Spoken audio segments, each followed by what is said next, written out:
Sí. Vamos a informar como todos los miércoles. Vamos a comenzar con la sección de quién es quién en las mentiras de la semana, la síntesis que se realiza, porque es eso, un resumen, si no, no terminaríamos en todo el día y a lo mejor en toda la semana y en un mes.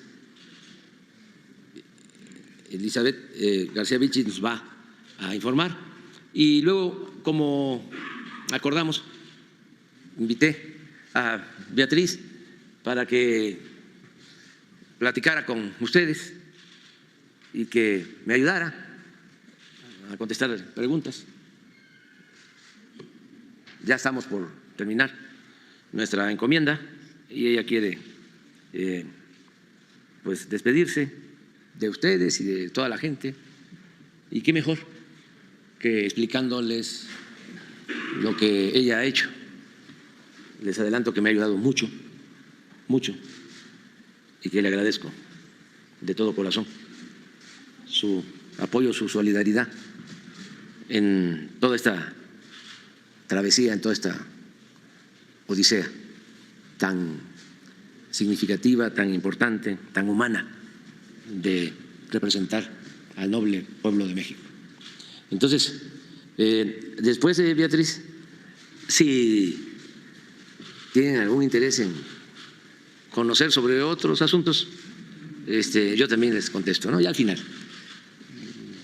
a lo mejor hay algo que les interese, pero ya todo es sabido ya. Una de las cosas importantes en esta etapa nueva de la vida pública es que hay mucha información, ya no se oculta nada, la vida pública es cada vez más pública. Estamos viviendo un momento estelar en la historia de México. Entonces, pues vamos con Elizabeth. Buenos días a todas, a todos. Esta es la sección Quienes tienen las mentiras de la semana. Hoy es 11 de septiembre del año 2024. Ya cuando me levanté pensé que este era un día especial, pero no solamente es un honor estar con Obrador y participar en esta administración, sino para mí es un honor estar con la doctora Beatriz, que es una mujer incansable, admirable y una de las mejores académicas que tiene también la universidad donde yo estudié, que es la Benemérita Universidad Autónoma de Puebla. Arriba los lobos de la UAP. Bueno, vamos a empezar con esta sección. Traemos como primer tema a Pedro Ferriz, porque le suma una mentira más a su lista. Publica un video con el audio alterado. Y miren, en un episodio más de las delirantes publicaciones en redes sociales, el comunicador Pedro Ferriz posteó en la red social X un video en el que escribió la siguiente descripción. Así se burlan en Dinamarca de AMLO. ¿Cómo es posible que se atrevió a decir que tiene un mejor sistema de salud? Miren, primero quiero mostrarles qué se dice en este video. ¿Me pueden pasar, por favor? Bueno, este es el tuit de Pedro Ferriz, miren nada más. El audio está alterado, pero vamos a pasar el desmentido. Miren, aquí está el video del país.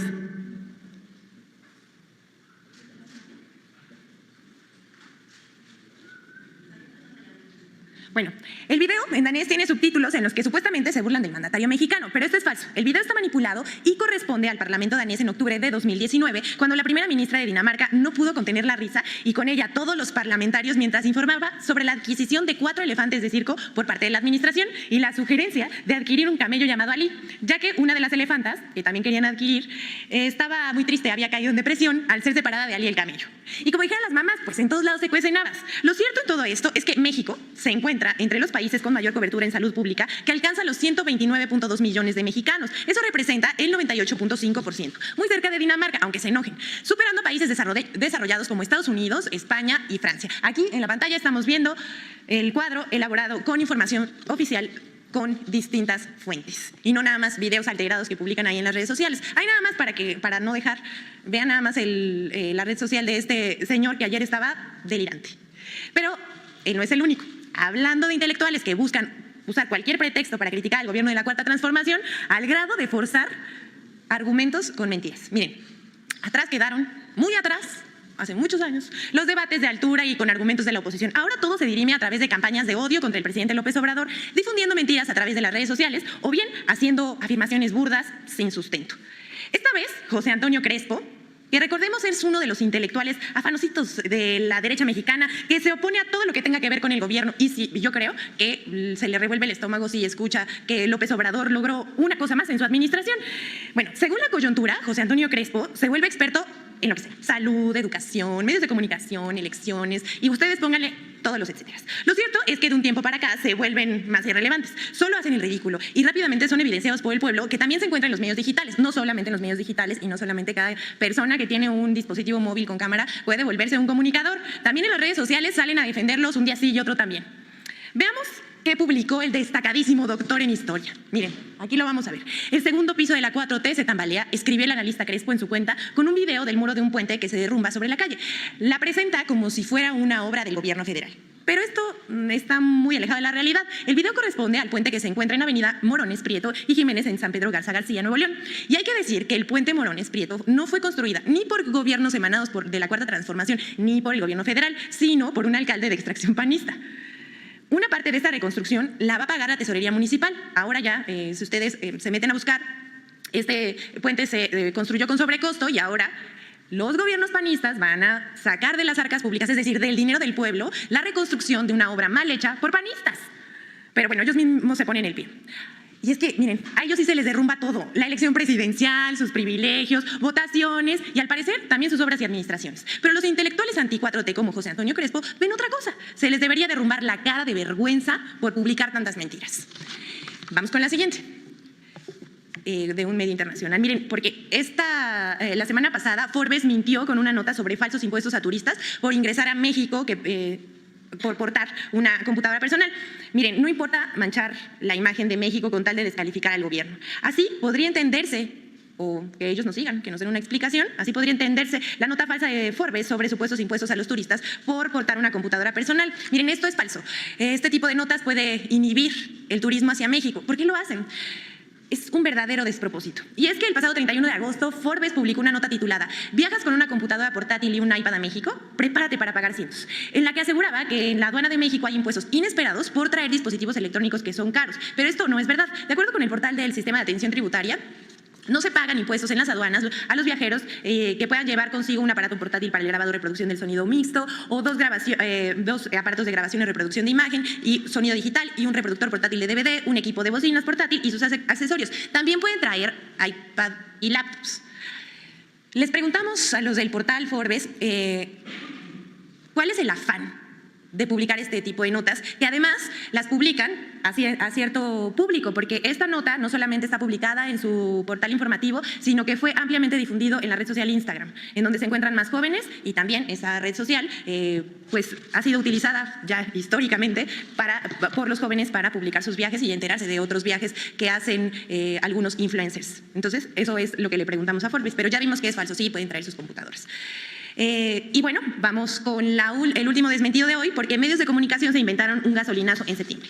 Y es que armaron un escándalo tratando de engañar a la gente con un supuesto gasolinazo en el mes de septiembre. Los diarios Milenio y El Universal, así como periódicos locales, y el señor, otro que opina de todo, Mario Di Constanzo, se fueron en nado sincronizado. Pero esto es falso. Esta mentira surge a partir de que el lunes pasado la Procuraduría Federal del Consumidor informó que de la semana del 9 al 13 de septiembre no se ofrecerán incentivos fiscales, pues los precios de los combustibles se han mantenido estables. Pero eso no significa que haya un incremento en el precio de la gasolina como quisieron hacer creer. Miren, además, esto no es nuevo. Cada semana la Secretaría de Hacienda y Crédito Público actualiza los subsidios del impuesto especial sobre producción y servicios para mantener los precios de los combustibles estables. Miren, si el precio de los combustibles es alto, se cobra un menor o nulo porcentaje del IEPS. Si el precio es bajo, permite a Hacienda cobrar una parte o la totalidad de este impuesto.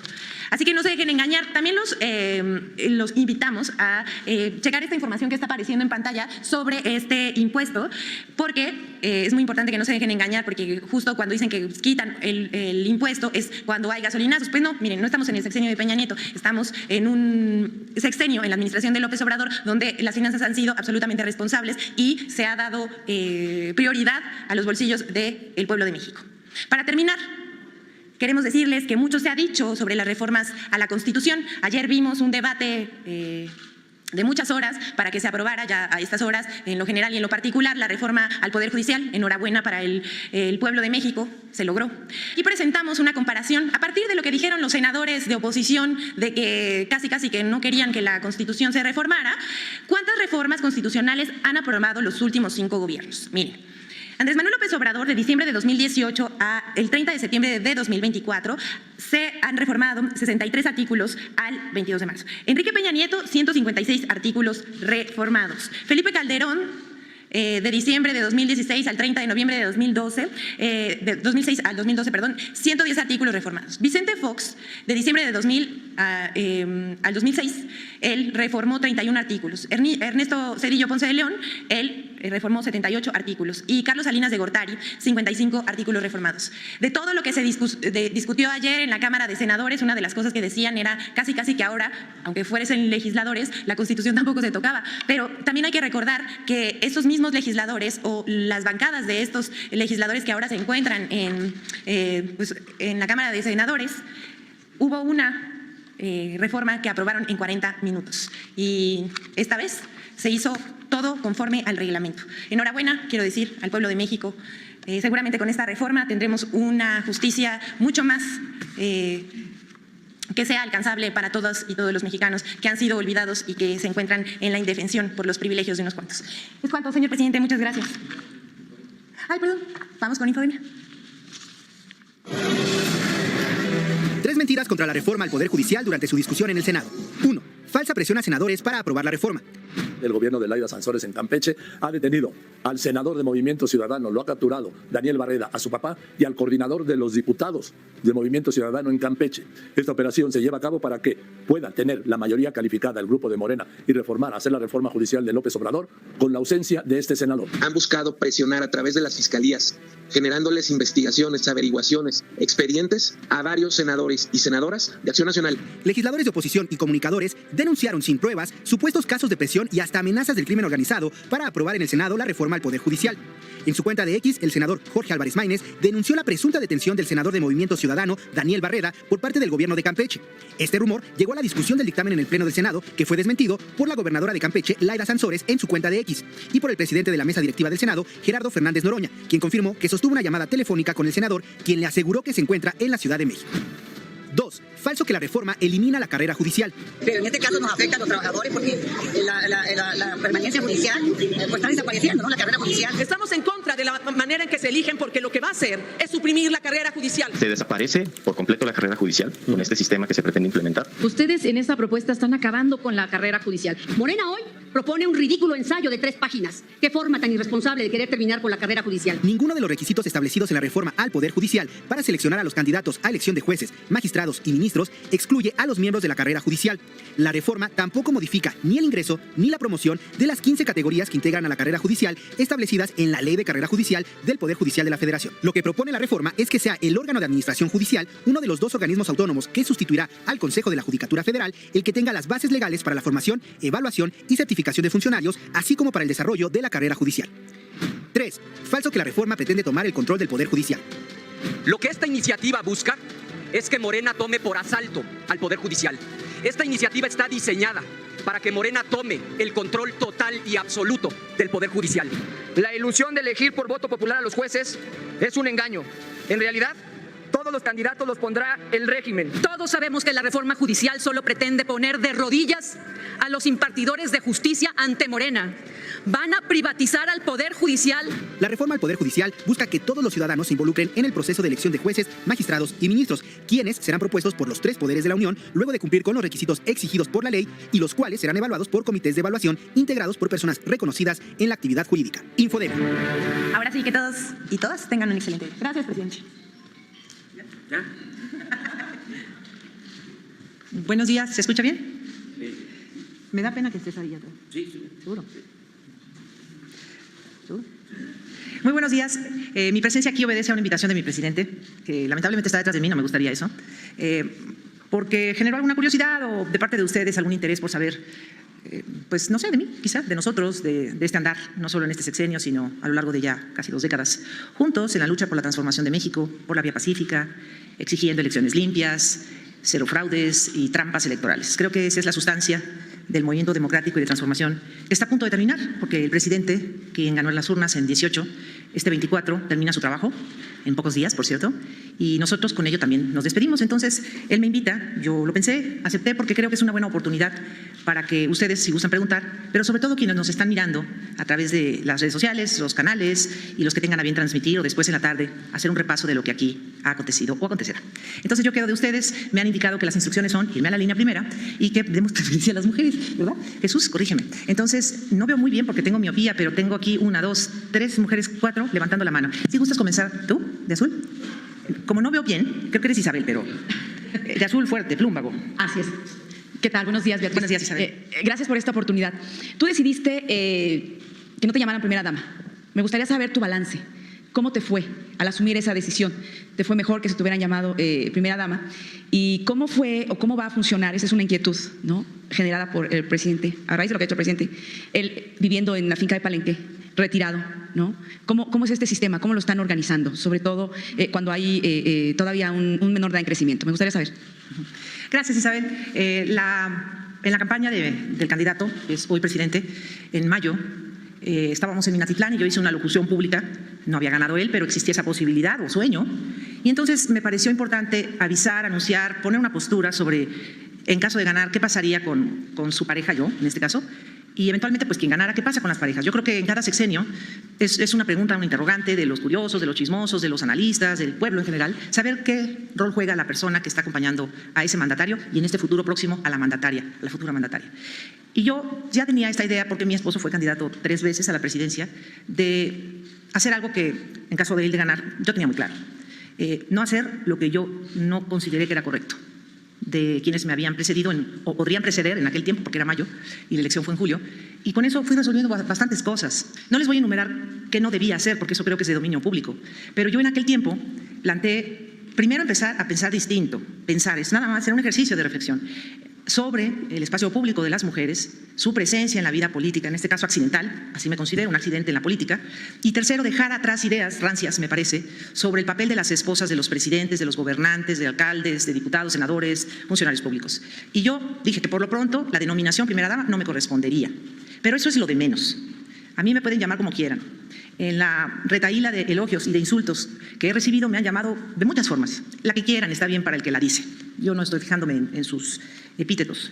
Pero lo importante son los actos. Y los actos que yo he llevado a cabo creo que van en un sentido distinto, por lo pronto, a lo que pudo haber sido una continuidad del papel de la esposa de un presidente. Me quedo más con los actos propios que me respaldan como una persona convencida de un republicanismo democrático del siglo XXI, en donde el eje son 3 poderes de la República, hay un ejecutivo, el presidente, y nadie votó por su familia, ni por sus hijos, ni por su esposa. La familia debe ser una compañera de esta ruta, la esposa igual, si es que hay, porque a lo mejor el presidente puede ser soltero, viudo, divorciado, homosexual, tendremos una mujer presidenta, y erradicar esa idea de que su esposo o su esposa, sus hijos, todos tienen que estar en el gobierno, con cargos, gastando dinero público, una serie de cosas que reflexionen. Con eso espero haber respondido tu primera pregunta. La segunda tiene que ver con cómo vamos a quedar, ¿no? Exactamente. Después del 1 de octubre. Nosotros somos una pareja, creo que felizmente casada. A ver, ¿sí?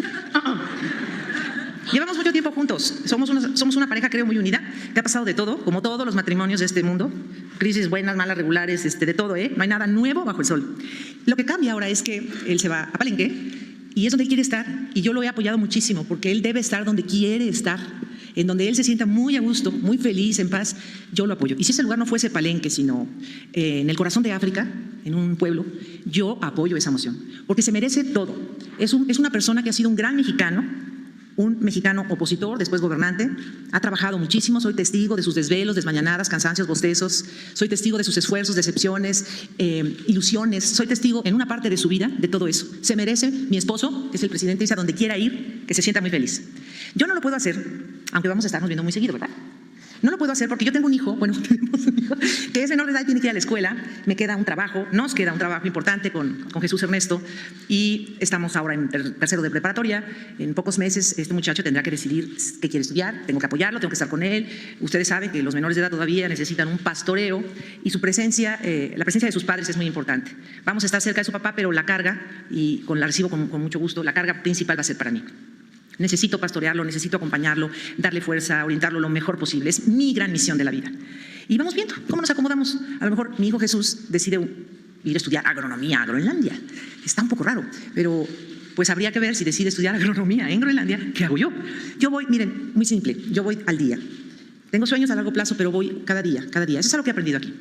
Rápidamente, ¿le llama la atención la política? No. Bueno, sí, en un sentido de informarme, tener una opinión, una postura, pero si tú te refieres a participar en postulación de cargos públicos, no.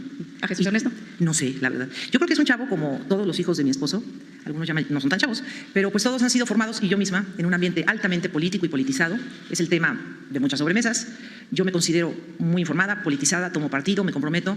No está en mis planes la postulación a ningún cargo público. Lo vengo diciendo desde hace mucho, ¿eh? No es la nota de hoy, ¿eh? Revisen qué he dicho en años anteriores. No tiene por qué ser así. Incluso no creo que la genealogía familiar nos lleve a todos a ser médicos, o porque el abuelo era arquitecto, todos eran arquitectos. No. Yo ya, mi cuota de participación política social, me dice él que ya la pagué, ¿eh? Y yo me siento muy satisfecha, aunque no sea postulada y no pretenda. Esto no quiere decir que no cambie de parecer, en un sentido de que acepto que nunca hay que decir nunca. Pero al día de hoy, en este momento, a esta hora, 7:45 de la mañana del 11 de septiembre, mi respuesta es no. Gracias, Beatriz. De nada. A ver, ¿tú? Muchísimas gracias. Muy buenos días, doctora. Buenos días, señor presidente. Janet Galindo, de Grupo Transmedia La Chispa. Doctora Müller, lo que a mí en particular me interesa es sobre todo el trabajo que usted realizó durante esta administración, el apoyo que se le dio a la administración con la recuperación de tantas piezas arqueológicas. ¿Cómo fue este trabajo? ¿Cómo fue que se involucró? ¿Cuántas piezas en algún momento dado se llegaron a recuperar? ¿Y de dónde fue donde más trabajo les llegó a costar esta recuperación? La recuperación de la memoria histórica, que no solo incluye las piezas arqueológicas, la defensa del patrimonio histórico y cultural de México, que es inmenso y que sostiene la grandeza de México no solo en el siglo XXI, sino desde tiempos antes de nuestra era, como le llaman, o antes de Cristo, es muy obvio, es evidente. Yo creo que ya existían esfuerzos desde Porfirio Díaz, incluso, por hacer ese trabajo de recuperación. En algunos gobiernos subió la intención, en otros bajó. El neoliberalismo anuló incluso esta posibilidad. ¿Qué andan buscando en papeles viejos y hurgando en perritos de Colima? ¿Qué relevancia tiene? Pero ahora hay una reivindicación de todo eso que explica, tanto de manera inmaterial como material, de dónde viene esa grandeza de este país. Y el gobierno actual, encabezado por nuestro presidente, ha hecho un esfuerzo inaudito, que tiene pocos precedentes. Lo van a explicar, por cierto, el día 23, quienes van a exponer ante ustedes todo ese trabajo, que no solo incluye las piezas arqueológicas, es mucho más que eso. ¿De qué manera ayudé yo? De la que me fue posible, siempre en el marco de mis capacidades, mis tiempos, en el marco de la ley, en el marco de sus autorizaciones. Creo que en general nunca procedí por mi cuenta, siempre pregunté antes a él qué podía yo hacer en su nombre, o, por ejemplo, hablar con alguien de, no sé, del INAH y decirle, oye, ayúdanos a acelerar un poco, recoger, por ejemplo, un ángel aquí en la Catedral Metropolitana, era una escultura que se cayó en el sismo, retirarlo para que puedan pasar los trabajadores que van a arreglar las cúpulas, cosas así, pero siempre con su permiso. A ver. Perdón, ¿querías hacer otra? ¿Tienes derecho a dos? Sí, ¿hay algo pendiente, algún trabajo que haya quedado pendiente en todo este proceso que usted tuvo, doctora? Pues sí, tenemos un pendiente de lo que ha contribuido, cooperado, que es finalmente identificar el cuerpo del general José María Dionisio Melo. Él fue un presidente de Colombia, fue discípulo primero de Simón Bolívar. A la muerte de él ingresa a la política colombiana y por razones de sus propias pugnas internas, muy características de toda América Latina en el 19, él llega a ser presidente, pero lo derrocan y luego él participa en el derrocamiento de otro. Hay purgas internas y él escapa a México. Y aquí se le asesina. Estamos Kimo Javi, pero estoy ayudando al equipo de Relaciones Exteriores, la Comisión Nacional de Búsqueda, el INAH, el Instituto del INPI, de los pueblos indígenas, el Ayuntamiento de La Trinitaria, el pueblo de Juncanal, el gobierno de Chiapas, un montón de instancias, tratando de identificar finalmente el cuerpo, el cadáver. Somos optimistas. Y también al mismo tiempo con Colombia, trabajando con las muestras que ya se tomaron de familiares de este general. También se tomaron muestras aquí porque tuvo descendencia también en México, porque él venía con un hijo, Máximo. Y ese hijo se queda a vivir aquí, se casa con la hija del gobernador Ángel Albino Corzo, y hay una descendencia. Entonces tenemos dos formas, ojalá lo logremos, de cotejar esta información y cumplir un deseo de un comité de Colombia y muchos colombianos, de que un presidente de su país regrese, sea repatriado, aunque sean 150 años después. Ese es el pendiente. Vamos, por aquí contigo. Tu servidor, Carlos Pozos. Espérame, ¿sí, hombre? A ver, Carlos. Sí, gracias, doctora. La verdad, un privilegio, después de 43 años en el ejercicio de esta profesión, poder hacer dos preguntas a la esposa del señor presidente. La pregunta inicia así. Esta administración, a punto de 19 días de que concluya, pues el señor presidente de México gobierna sin la figura de la primera dama, como usted ya lo explicó. Yo quisiera hacerle este planteamiento. ¿Fue difícil para usted, como esposa, el acompañarle al presidente, toda vez de que hasta su hijo fue criticado y con calificativos negativos a su familia y a usted misma? ¿Le fue difícil esta administración a 19 días acompañar al presidente? Sí, sí fue difícil, sí. Bien, mi segunda pregunta.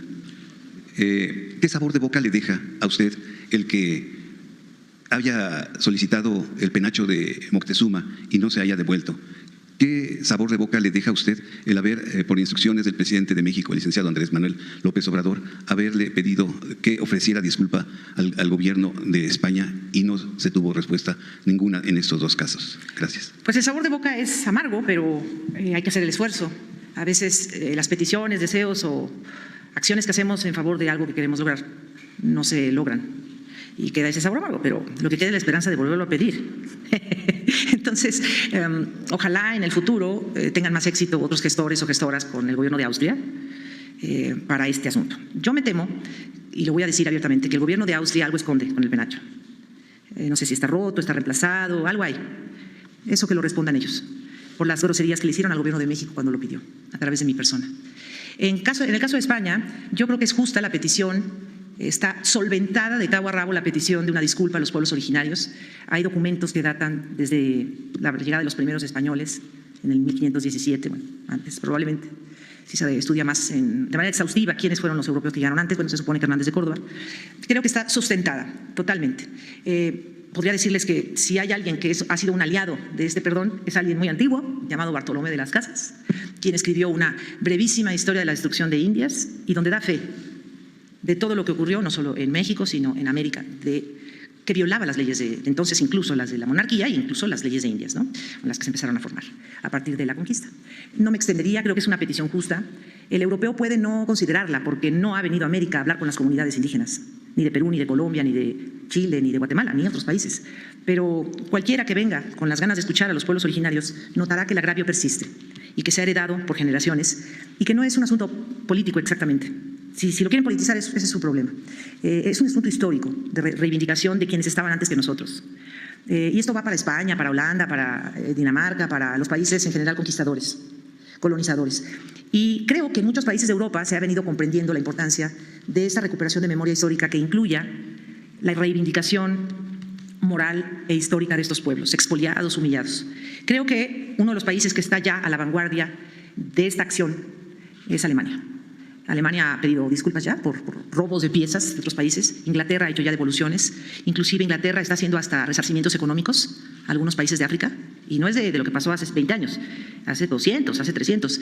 Y llama la atención, en el caso de España, que sí se haya resarcido y ofrecido disculpas a la expulsión de los sefardíes en 1492 y se les haya incluso otorgado la ciudadanía a los descendientes de los sefardíes, que son judíos que vivían en la península ibérica, y los de América, que somos poquito después, unas cuantas décadas, se haya decidido que no y se haya hecho una campaña injuriosa en contra del presidente. Está documentado, es decir, el presidente no ha dicho nada que no esté solventado, tanto en documentos históricos como en los testimonios que les puedan dar los propios indígenas yendo a conocer su opinión. Nosotros, el presidente no quiere un resarcimiento económico porque no es de dinero, es un asunto de dignidad. Y yo creo que cuando se ofrecen disculpas se dignifican las dos partes, el que las da y el que las recibe. Todos nos podemos equivocar. Yo no estoy diciendo que ningún monarca europeo de hoy o algún gobierno de hoy, europeo o de otras latitudes, tenga la culpa de lo que pasó hace 200 años. Pero si hoy esa persona ostenta un cargo y está en su papel dignificar o ayudar a la dignificación y al resarcimiento moral y a otorgar ese valor que tienen, en este caso los pueblos originarios de África, de Oceanía, de América, hará muy bien, es noble. De nada. A ver, de tú. Acá, tú de azul. Es que todos vienen de azul, ¿verdad? Gracias, doctora. Juárez, de Cilenia MX. Doctora, ¿cuál fue el mayor reto al que se enfrentó? Hace unos minutos le decía a mi compañero que fue difícil sobrellevar estos ataques contra su hijo, pero como mamá, como esposa, ¿cómo sobrellevó, cómo le hizo para aguantar estos ataques? Pues la verdad no es la principal de mis agobios. Mi principal agobio es que yo no soy una persona pública por deseo. Creo que ese fue mi principal reto. No quiero ser pública, nunca en mi vida, a mi edad, me he propuesto ser pública y para mí fue muy difícil estar siendo retratada, auscultada, difamada, aplaudida. No sé, yo no pretendo eso, no me lo tengo como objetivo. Vamos a decirlo así y lo confieso, yo tengo pánico escénico. Lo he logrado manejar mucho, con la ayuda de mi esposo, por cierto, pero no he pretendido. Yo es un trauma que tengo así, trauma así al estilo Sigmund Freud, que tengo como desde los 15 años, por un evento que me pasó. Y lo he logrado remontar. Mucha gente me dice, no se te nota. Y yo les contesto, pues sí, porque lo trabajo en mi mente. Pero yo no me rentaría para ser persona pública. Eso va pegado a lo otro, al volverte persona pública, incluso contra mi propia voluntad. El tema de que anden hablando que si camino chueco, que si mi hijo no sé cuánto, pues es molesto, pero también se va aprendiendo a untarse mantequilla en el cuerpo y a que esas cosas vayan resbalando. Gracias, doctora. Y como mujer, ¿cómo siente que en unos días pues una mujer sucederá a su esposo como presidenta de México? ¿Qué opinión tiene sobre la doctora Claudia Sheinbaum? ¿Qué siente usted? ¡Qué bien! Es un gran acierto del pueblo de México. A mí me gusta porque el pueblo de México, al votar el 2 de junio, demostró que le es indiferente si el mandatario es hombre o es mujer. Y eso habla de un nivel de evolución superior al que ustedes imaginan. Qué bueno que en México ya no se tenga que votar por alguien que está bonita o feo, o está gordo, o está delgadito y parece Barbie. Eso ya es secundario. Y si es Claudia u otra mujer, vamos a suponer un escenario distinto, se votó por las habilidades, por las capacidades, por las propuestas, sin tomar en cuenta el sexo o la orientación sexual. Porque incluso en México, bueno, pues a cómo vamos, puede ya existir un presidente en el futuro que sea homosexual. ¿Por qué no? Porque lo que importa no es qué hacen las noches el señor o la señora. Lo que importa es qué compromisos adquiere con el pueblo de México y que los cumpla. Y eso es lo importante. Sobre en particular ella, estoy muy contenta porque la conozco y aunque no la conociera, creo que al escucharla, al percibir lo que ella expresa y cómo lo expresa, a mí me da mucha confianza. Yo creo que ella viene también de la lucha democrática y por la justicia en México y lo que va a hacer ella es ser congruente, seguramente. Me alegra mucho porque también en mayo del 2018, cuando propuse desterrar la idea de la primera dama, también dije que las mujeres sabemos decir y hacer las cosas de manera diferente. Y yo creo que ella, por ser mujer, nos va a ratificar eso. No es que yo no sea originaria en la propuesta, pero somos nosotras, aquí Isabel, aquí están varias mujeres.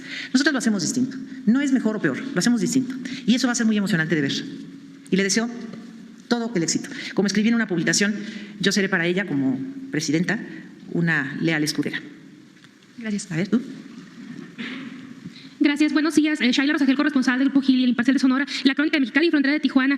Preguntarle cuál es el balance que hace de estos 6 años del gobierno de su esposo, el presidente AMLO, es en un primer punto, y también preguntarle en qué aspectos se considera se debe de seguir trabajando para que México avance más.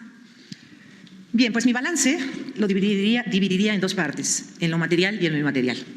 Lo material ya lo conocen, aquí se informa, es una obligación de un ejecutivo, de un diputado, de un juez, de un ministro, informar, rendir cuentas.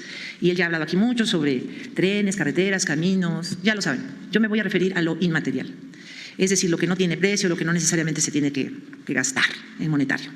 El trabajo que el presidente nos deja es formidable desde mi punto de vista por su valor moral y por la gran cauda de valores que nos deja como mexicanos. Por ejemplo, el de la perseverancia. El que quiere algo en la vida realmente va a caer una vez, se levantará, una segunda, una tercera, una enésima caída y se levantará para lograr su sueño, su meta, su utopía. Eso creo que es algo que él nos ha enseñado con creces. La segunda cosa inmaterial que ponderaría es el valor que nos ha vuelto a dar a los mexicanos. El pueblo de México es lo más valioso de este país. Somos el país. Si nuestro territorio es muy chiquito o muy grande, es lo de menos. Cada habitante de este país, cada mexicano y cada mexicana es valioso, es grandioso. Y esta reivindicación no solo de los indígenas mexicanos, sino de todos los que hoy estamos aquí habitando este territorio, y el valor y la fuerza que nos ha dado para defender nuestras posturas, expresarnos libremente y demás derechos que tenemos, lo considero algo sumamente valioso. Nos ha devuelto el poder. Nos ha devuelto el poder. El poder radica en el pueblo, dice la Constitución, y creo que él lo ha hecho valer. Y la tercera es su buen humor. Creo que a pesar de los pesares de la vida y de todas las tensiones que se han vivido durante no solo el gobierno, sino desde que estamos juntos, pues también hay que darle una dosis de humor y reírse un poco, y creo que esto es un aprendizaje también. O sea, no hay que ser tan dramáticos, no hay que ser vengativos ni enojones, hay que reírse un poco, es que si no, no salimos adelante. Así que tómense la vida con humor también, con la seriedad y desde luego la cordura que requiere el momento que les toca vivir, pero no dejen de reír y no dejen de tener buen humor y echarse sus chascarrillos, también reírse de uno mismo y tratar de sobrellevar. Así que yo agradezco mucho esa parte del humor de mi presidente. Por lo pronto te diré esas 3. A ver, ¿tú? Le pregunté también en qué aspecto considera se debe de avanzar. Empoderar al pueblo más todavía más. Creo que tú vas a caer en la primera fila, ¿no? Doctor, usted también ejerció la diplomacia de las mujeres. Se entrevistó con Brigitte Macron e inauguró un sistema digital y además pronunció los poemas de Amado Nervo allá en París, en el Liceo. ¿Qué experiencia le dejó y su relación con Jill Biden y el hecho de que representara usted al presidente López Obrador en la toma de protesta de Luis Ignacio Lula da Silva, tomando en cuenta que Brasil vivió con Dilma Rousseff un capítulo adverso que no le permitió concluir su mandato como primer planteamiento, doctora? ¿Le llamaste diplomacia femenina? Sí, exacto. Bien. Así se conoce también una rama de la Convención de Viena de Agentes Diplomáticos. Bueno, yo no soy diplomática de carrera, solo ejercí ese día esa función, como dices tú, de diplomacia femenina o de representación femenina del presidente de México. Todas esas representaciones fueron porque él así lo consideró, como pudo considerarte a ti para representar al gobierno en Brasil. Él decidió, en ese caso, que yo lo hiciera. Por ejemplo, lo del penacho de Moctezuma, pues no sé, porque a lo mejor yo conozco del tema, porque él quería mandar un recado personal, y todas esas experiencias fueron, pues desde luego, muy enriquecedoras, ¿no? Yo me llevo de esas experiencias de diplomacia femenina, como llamas tú, pues muchos aprendizajes. Por ejemplo, cómo funcionan los poderes en otros países, algo que, por decir, me impactó mucho en general en estas visitas, no en Francia, en general es la presencia de Cristos en el Parlamento o en los congresos, ¿no?, donde tomaban protesta. Esto en México es una cosa inverosímil. No hay símbolos religiosos ni en la Cámara de Diputados, ni en la de Senadores, ni aquí en la Mañanera, ni en el Poder Judicial. Es el Estado laico en su plenitud. Eso, por ejemplo, me llamó la atención. Son aprendizajes que yo me llevo. Finalmente, doctora, usted cubrió un espacio en la vida emotiva del señor presidente porque él sufrió la pérdida de quien la antecedió, doña Rocío Beltrán. Así es. Estuvimos incluso cuando fueron las exequias de ella. ¿Cómo cubrió la expectativa humana, los sentimientos y sobre todo el momento de una derrota como fue el 2012, con fraude electoral o no, del licenciado Andrés Manuel López Obrador? A ver, si precisas tu pregunta porque me hablas de, sí, no, primero, de una década de diferencia. No, claro. ¿Cómo cubrió usted la expectativa emocional, sentimental, humana del ser abatido por el dolor de la pérdida de la compañera que estuvo con él en una primera etapa de su vida y en la segunda etapa usted lo acompañó ya en los temas políticos como el 2012 con la derrota? Pues yo creo que él te la debe de contestar, porque es una pregunta de cómo cubrir la emotividad de una pareja. Pues él, ¿tú quieres contestar? Pues yo nomás lo he querido mucho. ¿Cómo lo...? Bueno, nada más, no se podría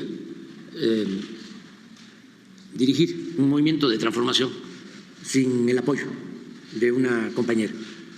En una primera etapa fue fundamental, muy importante, el respaldo, la comprensión, el cariño de mi primera esposa, la afinada Rocío. Fue importantísimo, porque yo comenté hace unos días de cómo uno de mis hijos quería que yo lo llevara a un circo y no podía, porque estaba metido, trabajando en la construcción de un movimiento para transformar a México.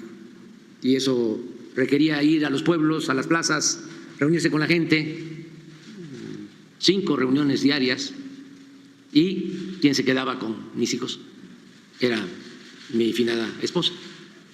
Cuando ella se nos adelanta, yo necesito también una compañera, porque la lucha sigue, la lucha continúa, y me apoyo en Beatriz en momentos también muy difíciles, y ella me respalda, me sostiene y me da fuerzas y cariño para ir hacia adelante, para no claudicar. Decía mi mamá cuando lo conoció, qué suertudo eres, ¿eh?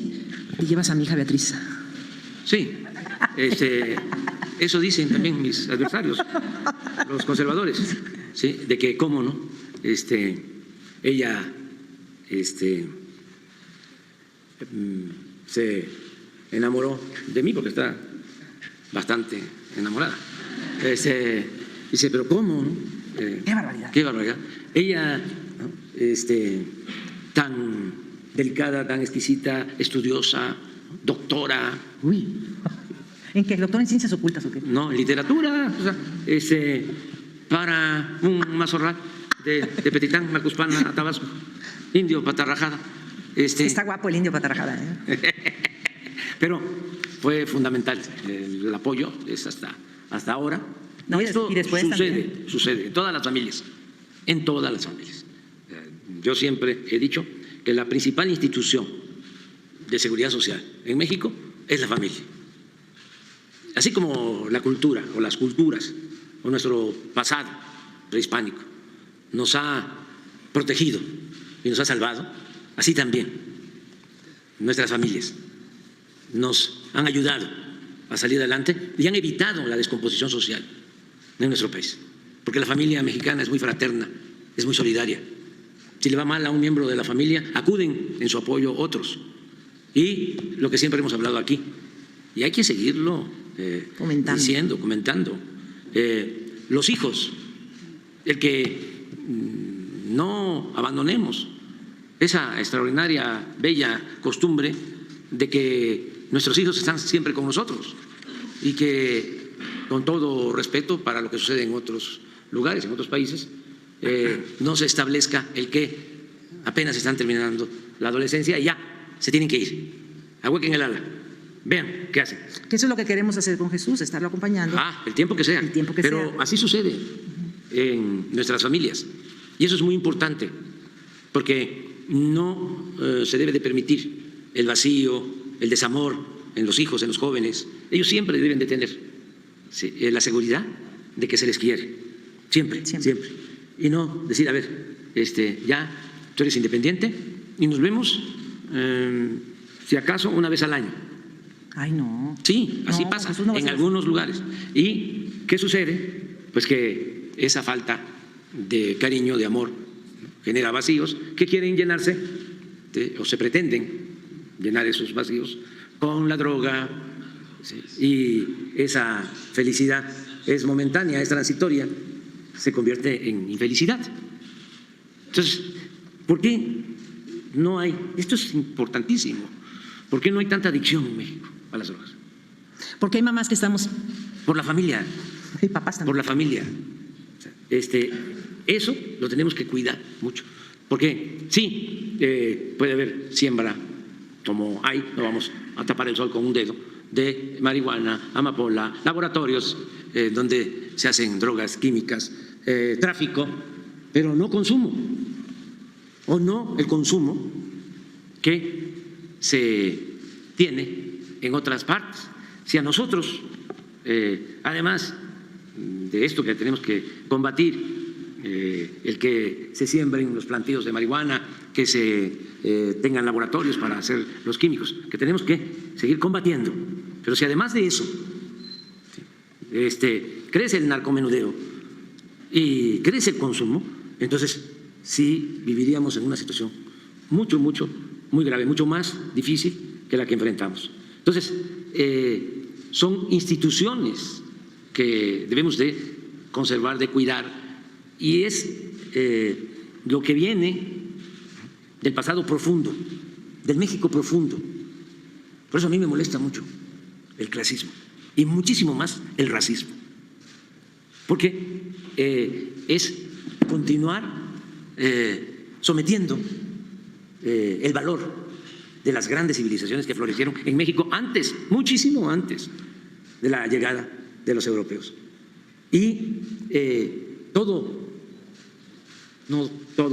una buena parte o la mayor parte de lo bueno que tenemos los mexicanos viene de ese pasado profundo, de la gran reserva de valores culturales, morales y espirituales que vienen de tiempo atrás.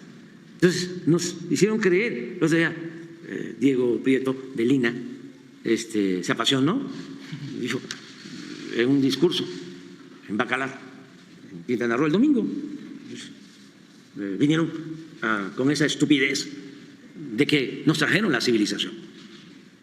Y muchos se quedaron con eso.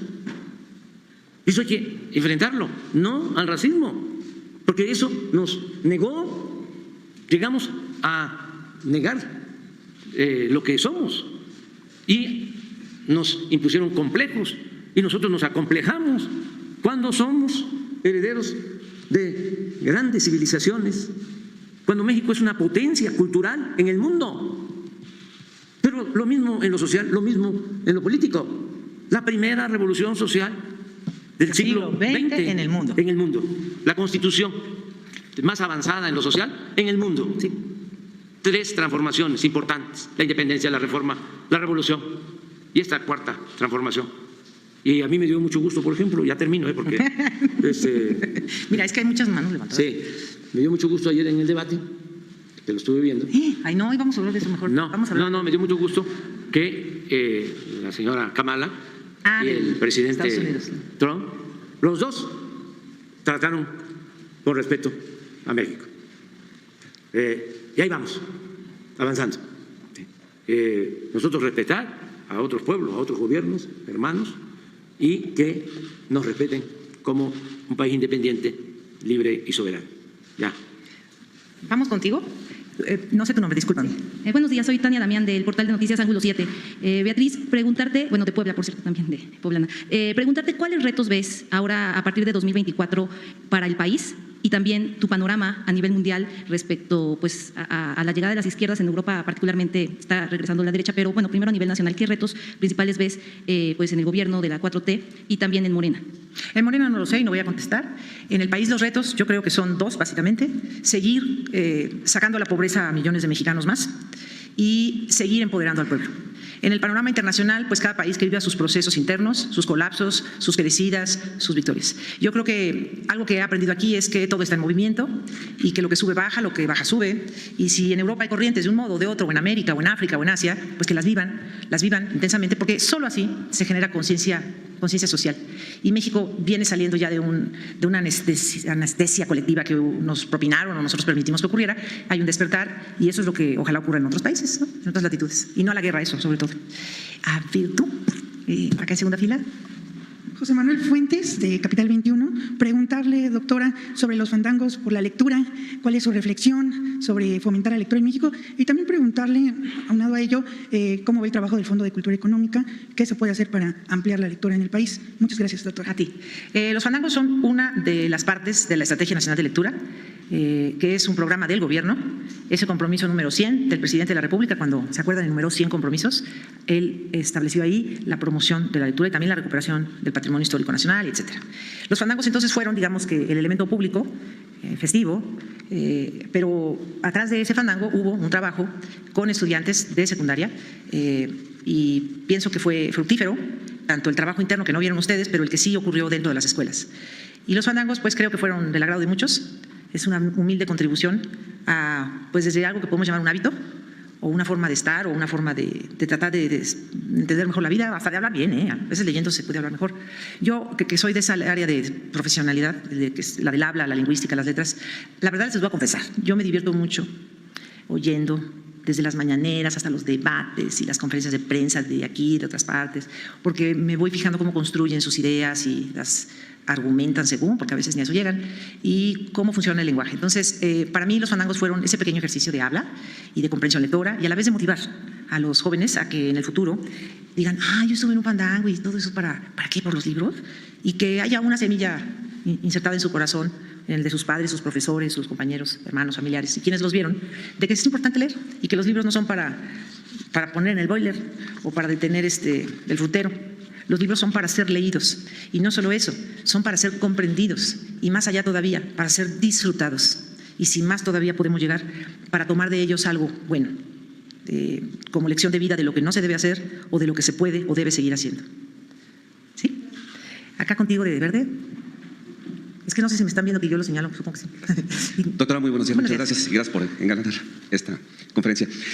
Sabemos, tenemos algunos conocimientos sobre los conservadores. Mucha gente conservadora opina que pues, tenían que haber vivido en Los Pinos y no en un palacio. Ellos se imaginan, empezando por el movimiento de Frena, se imaginan que andan ustedes caminando vestidos de Luis XVI y no sé, por los jardines de este lugar. Sabemos que habitan ustedes un departamento modesto en uno de los rincones del predio. Usted ha sido parte muy importante de una catalogación del patrimonio artístico histórico de Palacio Nacional. Tenemos conocimiento de que usted ha encabezado algunas acciones para dejar perfectamente bien estructurado un inventario de los bienes que no lograron llevarse los antiguos regímenes. Entonces, ¿cuál ha sido esa labor y con qué obstáculos se enfrentó? Pues el Palacio Nacional, ustedes están adentro, el Palacio Nacional abarca toda la manzana. Para los que no conocen el centro de la Ciudad de México, es más grande que el Zócalo, que la Plaza de la Constitución. Es más grande, Es un edificio que data de la época de los antiguos mexicanos, sobre todo de esta parte, y fue creciendo hacia la izquierda, hacia allá. Es un inmueble que se ha ido construyendo durante más de 700 años. Hoy se le conoce como Palacio Nacional y legalmente es la sede del Poder Ejecutivo Federal. Entonces, usted está sentado en una parte del Palacio Nacional. Cuando afirman eso con la intención de ofender, yo me río porque la verdad es que mejor vengan aquí al Palacio Nacional y lo conozcan porque pueden entrar. Ustedes pueden entrar y los turistas también. Hay una parte muy amplia de jardines, hay museos, está la última morada del presidente Benito Juárez, hay hasta gatos. Y lo que se ciñe a propiamente la presidencia de la República está en la otra ala y es evidente que tenga que ser un área de seguridad nacional. Ahí acontecen las acciones y funciones del presidente de la República. Y qué bueno que mencionas lo del departamento, porque la verdad es que cuando me dijo de vivir aquí, pues yo no quise, me asusté, dije, no, ¿qué voy a hacer ahí? Yo no quiero vivir en un museo. Mi hijo me dijo igual, cuando le dije, hijito, párate, no quiero que estés ahí tirado. No, mamá, es que vivimos en un museo, yo no quiero vivir aquí. Ha sido una lidia para nosotros, pero yo creo que tomamos una buena decisión como familia, porque al estar trabajando aquí y tener actividades tan temprano, le sería más cómodo su trabajo. La segunda razón fue porque contribuiríamos, mi hijo y yo, a su propia seguridad. Entre menos saliera él a la calle o trasladándose, creo que podríamos ayudarle a cuidar la seguridad nacional del presidente de la República, no de Andrés Manuel López Obrador, ni de Beatriz Gutiérrez, ni de Jesús Ernesto, no, es la seguridad del titular del Poder Ejecutivo Federal. Por tanto, es un inmueble que debe estar protegido también, por cuidados, desde cuidados de conservaduría, propiamente artísticos, digamos, restauración, hasta cuidados, como lo han visto, pues con algunas vallas a veces o con algunos elementos policíacos cuando hay intenciones de dañarlo, que sí lo han logrado. Creo que contesté, ¿sí? ¿O tienes otra? Sí, una más, simplemente también a modo de despedida, porque bueno, pues es probable que ya no tengamos la oportunidad de que nos dé la palabra el presidente. Ahora darnos cuenta de que sí, al lado de un hombre, de un gran hombre, hay una gran mujer. Gracias. Muchas gracias. No, presenté a Arturo Pavón de Chapozuelo. Gracias. A ver, tú de Sacogris, llevas mucho rato así. A ver, ¿tercera fila? Sandra Aguilar, del Grupo Informativo. Hemos escuchado ya el trabajo que ha hecho, conocemos de su trabajo como investigadora, conocemos su trabajo en su más reciente obra, conocemos también el trabajo que hace con su familia. Nos demuestra ver al presidente arroparla, abrazarla, apoyarse. Ya lo ha hecho, pues sí, ya lo ha hecho público. Me llegaron muchos mensajes. Le pregunté a mi madre, ¿qué le preguntarías a la? Ay, a ver, cuéntame, ¿qué te dijo tu mamá? A la señora, a la esposa del presidente, y se quedó muda. Creo que hay que agradecer que existan mujeres como usted, que representen a esa familia, a esos valores, que tengan esa sostén como pareja con una pregunta tan incómoda como la que hicieron o la que hizo uno de mis compañeros. Mi madre me dijo, ¿cómo responder eso en familia, en pareja? Y pues reconocerle que existan, insisto, mujeres como usted que nos alienten, a mujeres como nosotras, muchas que somos madres, somos periodistas, atendemos a nuestros hijos y entender que desde nuestra trinchera también podemos, ¿por qué no?, pensar como usted, aspirar como usted. Y pues ya dijo que le intimida mucho el hablar en público, el estar… Ser pública. O ser pública. Yo no quiero ser pública. Exactamente. Y aún así… pues tomó ese papel tan importante. Pues sí, porque no tenía remedio. Mira, yo antes de que, cuando ya había ganado mi presidente, voy a hacer otra confesión. Cuando había ganado mi presidente, yo recordé que salió por ahí, antes, en el 2018, no sé si es el presidente o el primer ministro o el emperador de Japón, y salió en público a responder algo que inquietaba al pueblo japonés. Disculpen que no dé detalles porque no sé si ocurrió hace mucho o hace muy poco. A decir que su esposa no iba a salir a eventos públicos porque estaba enferma, que ella no podía salir porque estaba enferma, pero que quería mucho a los japoneses. Y luego señaló que tenía depresión o que padecía de nervios. Y yo dije, pues yo de ahí me voy a agarrar. Yo voy a decir, yo quiero mucho al pueblo de México, yo quiero mucho a mi esposo, quiero mucho ayudar, pero no tengo la capacidad temperamental para hacerlo. Y cuando vino todo esto de que él fue electo y tomó posesión, la verdad es que dije, no puede ser así, Beatriz, tienes que hacer un esfuerzo para poder enfrentar tus propios miedos. Y ayúdate, que Dios te ayudará. Y vaya, pues he hecho un trabajo interior de fortalecimiento. No soy una persona débil, quiero aclararlo, soy una persona fuerte, pero había que hacer para mí un trabajo interior de fortalecimiento para enfrentar públicos. Creo que lo he logrado sobrellevar. No quiere decir que en el futuro yo ya desee seguir ese camino. Yo espero retirarme para volver a como estaba yo antes, tan tranquila, y no tener que hacer esfuerzos con muchas personas públicas que, por cierto, las admiro, cantantes, políticos, mujeres, hombres, futbolistas que tienen que salir al público y decir lo que hacen, y hasta los regañan a los árbitros, y este árbitro tal por cual, y este futbolista es un tonto porque no metió el gol. Los admiro. Incluso en México admiro a los políticos hasta de oposición porque salen a decir, aunque lo digan mal o bien, con todas sus flaquezas o fortalezas, los admiro porque dan la cara, explican, me caen mejor que los que no lo dicen, es decir, que hacen cosas clandestinas. Los admiro mucho, la verdad, porque se necesita fuerza, lo hagan bien o mal, para dar la cara. Y a mí me interrogó mi ser sobre ese dar la cara y dije, pues no puedo decir que tengo nervios y que tengo depresión, porque yo no tengo depresión. Entonces dije, bueno, voy a trabajar conmigo, con mi fortaleza pública, espiritual o social, y creo que avancé mucho. Eso no quiere decir que yo ahora me voy a seguir de largo. No, me ha costado mucho. Y él es testigo de lo que yo les digo. Yo creo más bien que voy a regresar a tener menos exigencias conmigo misma con relación a estos públicos. Desde luego, yo soy académica, ya lo saben, aquí la compañera de la UAP, Ana Elizabeth García Vilchis, ya dijo que soy profesora de la UAP. Yo tengo que enfrentar públicos, pero son otros, ¿no? Son alumnos, son conferencias, congresos, eso es para mí otra cosa.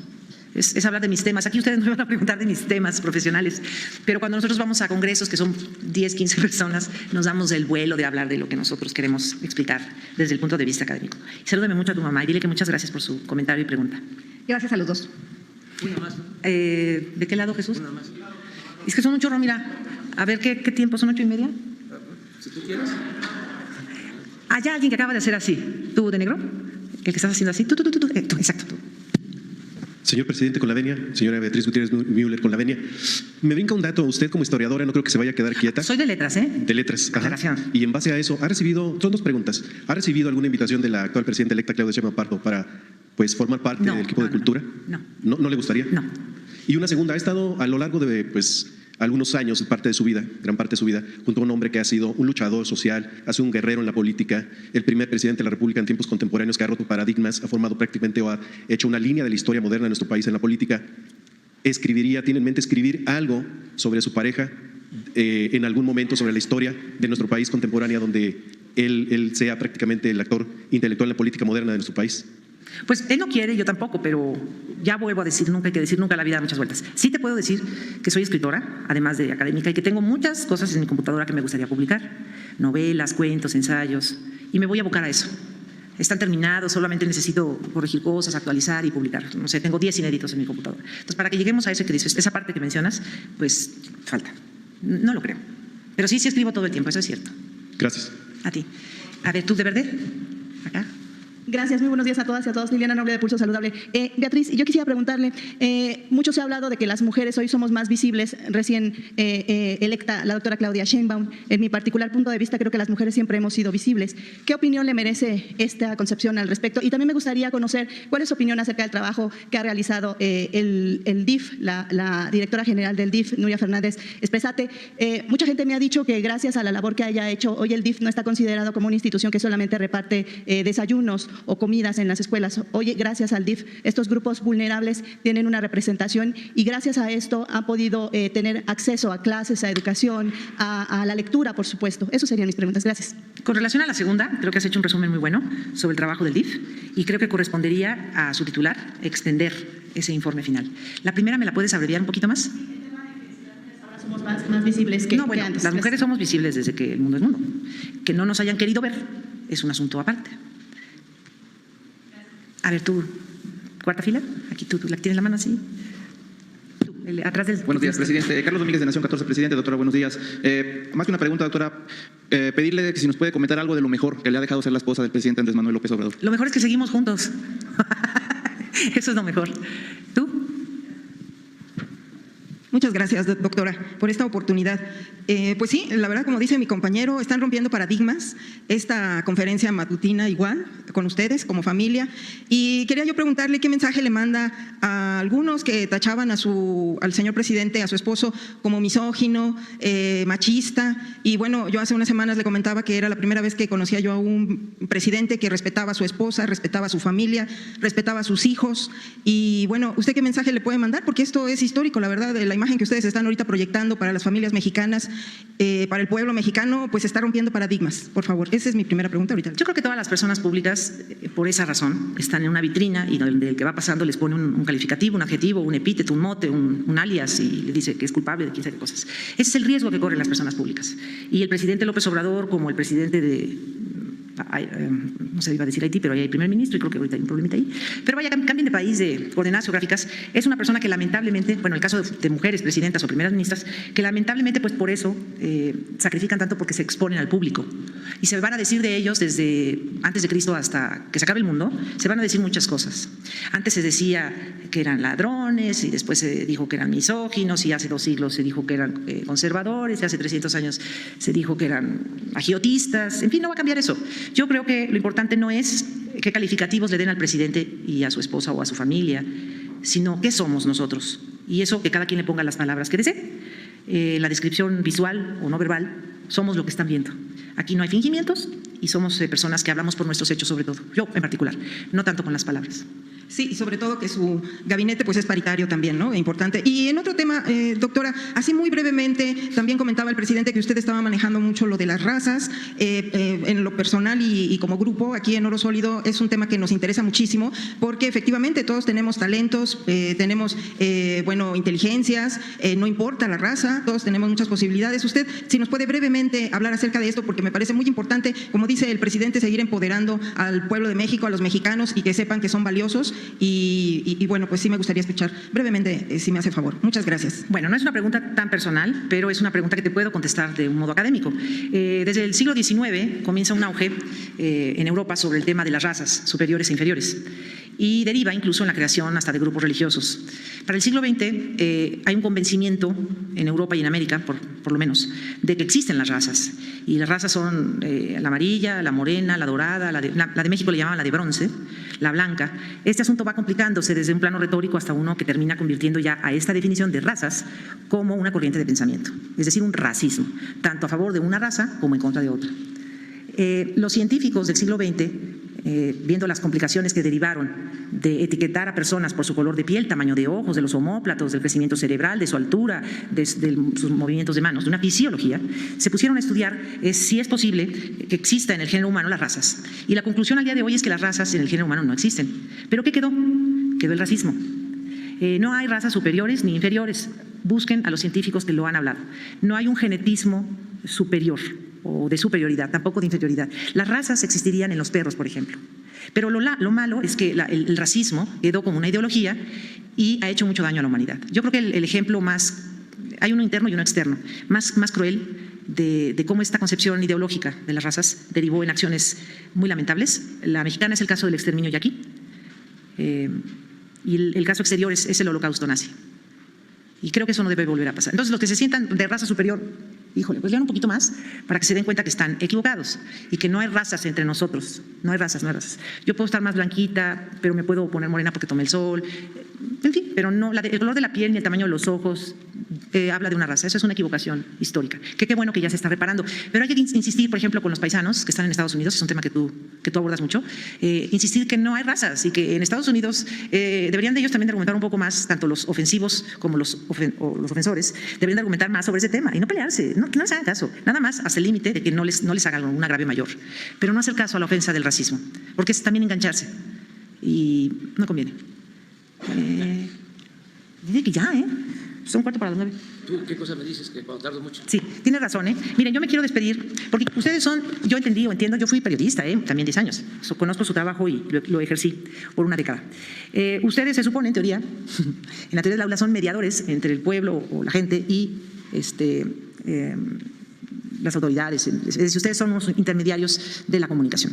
Pero yo escribí un libro que se llama Feminismo Silencioso. La verdad estoy aprovechando el espacio para recordar que está este libro, que es un testimonio reflexivo sobre mi paso por aquí.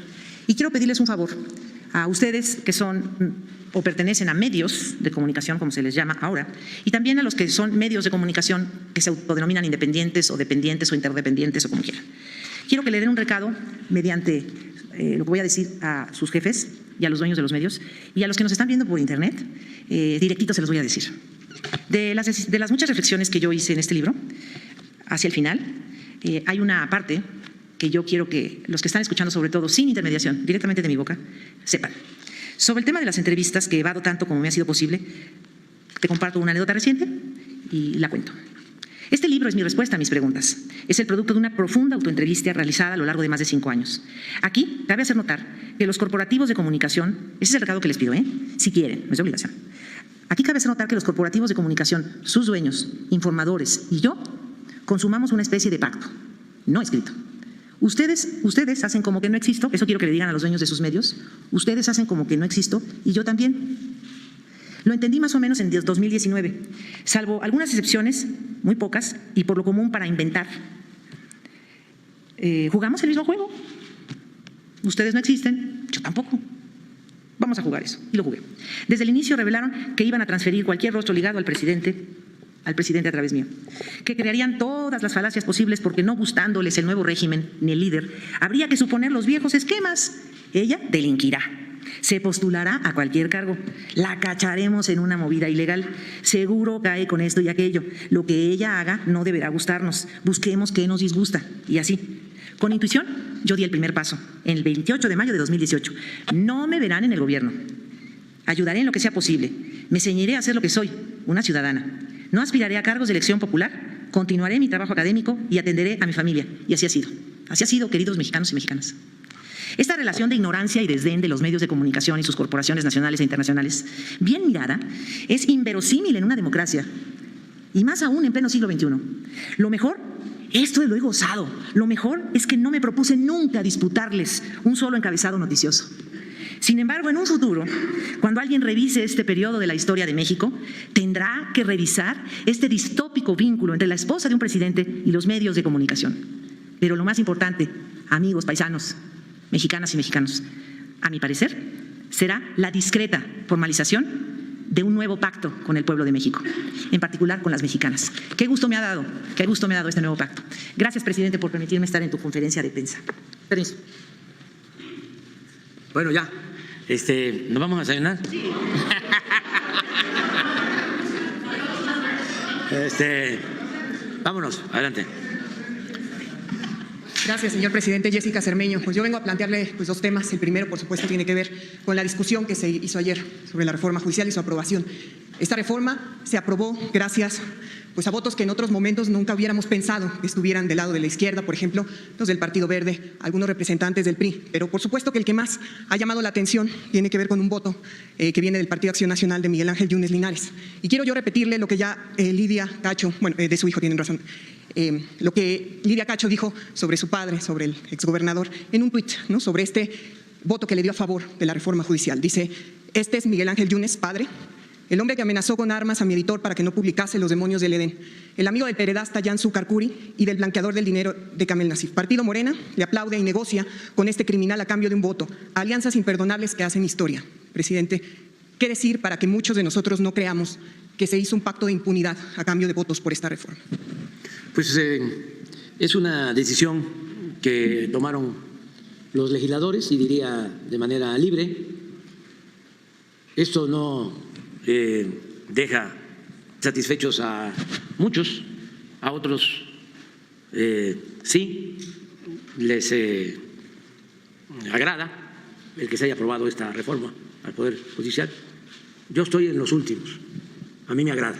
¿Aprobarla con este voto? Sí, con cualquier voto, porque creo que es importantísimo el terminar con la corrupción y con la impunidad. Y se va a avanzar mucho cuando sea el pueblo, de manera libre, el pueblo de México, el que elija a los jueces, a los magistrados, a los ministros. Creo que vamos a avanzar en México y vamos a dar un ejemplo al mundo, porque el Poder Judicial está más que demostrado, no imparte justicia. Los jueces, con honrosas excepciones, magistrados, ministros, están al servicio de una minoría rapaz que se ha dedicado a saquear al país, que son responsables en mucho de la decadencia de nuestro país. Y nosotros estamos luchando para transformar a México, para purificar la vida pública. Entonces, ¿cómo se logró esa mayoría? Pues sí, es importante, pero también hay que ver el beneficio que va a significar para el futuro de nuestro país, el que puedan los jueces impartir justicia por haber sido electos por el pueblo, no por las cúpulas del poder. Usted ha mencionado en varias ocasiones, ha catalogado a Miguel Ángel Yunes padre como alguien corrupto. ¿Qué se negoció con el señor presidente? Tengo diferencias con él. ¿Qué Son se negoció públicas, para este voto? notorias, como tengo diferencias con muchos otros. Pero siempre en la política hay que optar entre inconvenientes y es buscar el equilibrio entre la eficacia y los principios. Usted siempre ha dicho que su gobierno es transparente. ¿Qué se negoció? Nada. Miguel Ángel Yunes. ¿Qué le ofreció? Nada. Nada, absolutamente. Yo creo que fue, sí, nada. ¿Y sabe por qué se piensa que hubo una negociación? Porque ese es uno de los problemas que tienen los conservadores y sus voceros. Creen que somos iguales a ellos. Le podría decir que no hablé con el señor Yunes ni con su hijo. ¿Sí? ¿El senador Adán Augusto habló con él? Sí, posiblemente, claro, porque dijo el senador a él le corresponde, ¿sí? Él es legislador, ¿sí? Ese es su trabajo. Yo envié una iniciativa de reforma a la Constitución y son los legisladores los que tienen que hacer su trabajo. Deberían también los oligarcas, que se sentían los dueños de México, y sus voceros, buscar otra interpretación que no fuese tan simplista de el toma y daca, el de la moneda de cambio, la relación mafiosa. ¿Por qué no se interpreta de otra forma? ¿Pero el senador le ha dicho que habló con él? Sí. ¿Y qué habló con él? No sé, pero puede haberse dado esa conversación. Es su trabajo de él. ¿Cómo no va a hablar un dirigente de un grupo parlamentario cuando se está buscando tener los votos para aprobar una reforma constitucional? O sea, claro que sí. ¿Cómo lo hicieron los adversarios?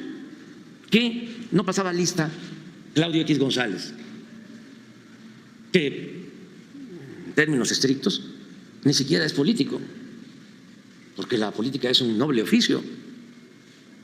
Tan no es político que ha actuado, y ese es parte del error del bloque conservador, como dirigente de un movimiento, y los resultados han sido pésimos, porque en política también, hablando de pragmatismo, cuentan los resultados. Y este señor lleva años dirigiendo a los partidos del bloque conservador, años, planteando de que había que evitar que fuésemos mayoría en el 21. Es público, hizo toda una campaña con intelectuales orgánicos, con medios de información y de manipulación, incluso recibiendo dinero del extranjero. Entonces, luego engañan a sus seguidores, no les informan bien, cometen muchos errores y les va mal en la elección presidencial. Pero lo inaudito es que sigue él. Es como el fiscal de Guanajuato, que lleva 15 años como fiscal, y cada vez más crímenes en Guanajuato, y no lo mueven porque representa a una secta, a un grupo de conservadores extremos. Entonces, el señor Claudio X también participa en esto. O sea, y pasa lista y llega incluso una legisladora del bloque conservador a decir: el que vote en contra o el que se raje merece ser linchado. Entonces, todo eso no lo consideran ustedes. Ahora es, a ver, ¿por qué la alianza Yunes Morena? Eso nada más. O sea, es ver pues el árbol sin observar el bosque. Entonces, ante este resumen que usted me hace de esta visión pragmática de que el senador Adán Augusto López no le dio un informe de qué exactamente habló con Miguel Ángel No me Yunes, informó, pero no creo yo que haya transado, o sea, para decirlo con claridad. O sea, eso ¿sí? No lo hace ningún integrante de Morena. Eso era lo que se hacía en los tiempos de Salinas. O sea, eso es lo que se siguió haciendo sin Salinas, que continuó el salinismo como política. Y no solo eso, peores cosas. Entonces, pero no un dirigente de Morena tranza, como se supone. A ver, impunidad, sí, dinero, amenazas, lo de ayer. A ver, tienen en la cárcel sí, a un senador, a su papá también. No, eso no lo hacen los dirigentes que luchan por una transformación. Ahora, si ustedes prueban de que hubo un acuerdo, incluso no escrito, no como los que hace el PAN.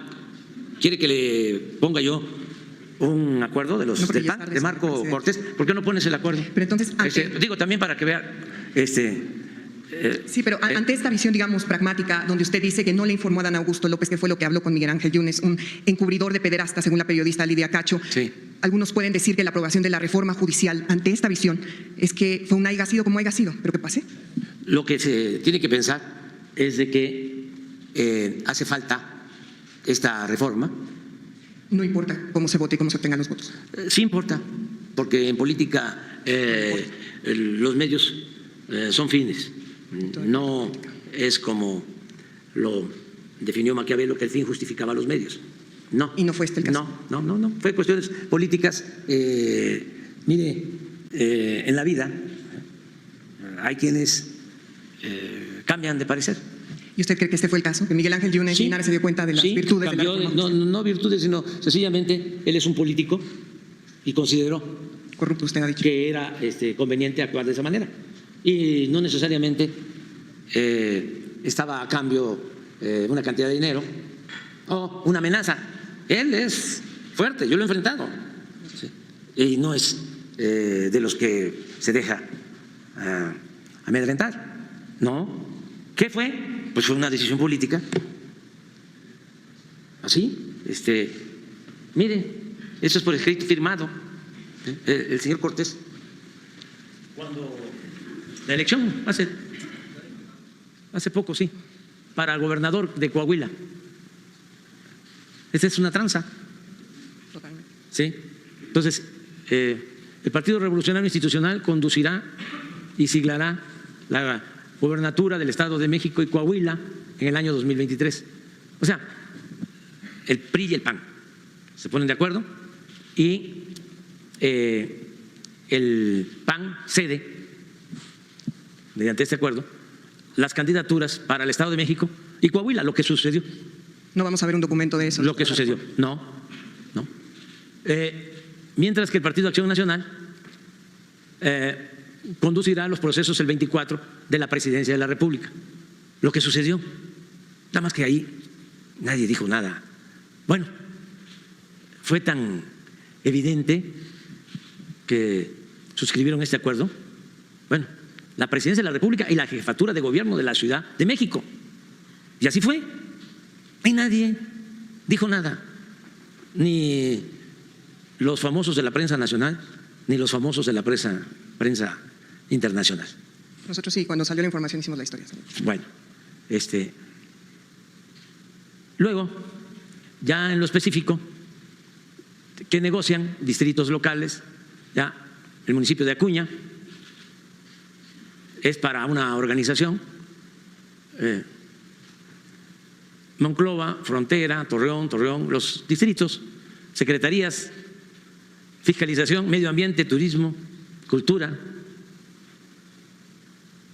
20% de las subsecretarías, descentralizados, desconcentrados, direcciones, todo esto para el PAN, como parte del compromiso, más el subsistema de educación.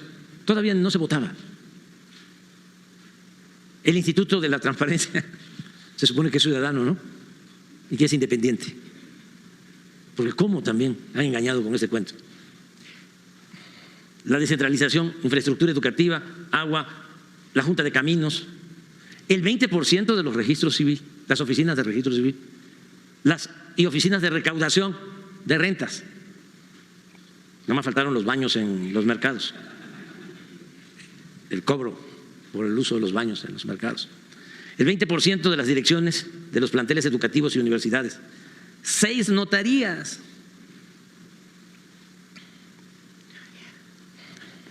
Ratificación de Bernardo con magistrado. O sea, esto no sé si es el Poder Judicial local.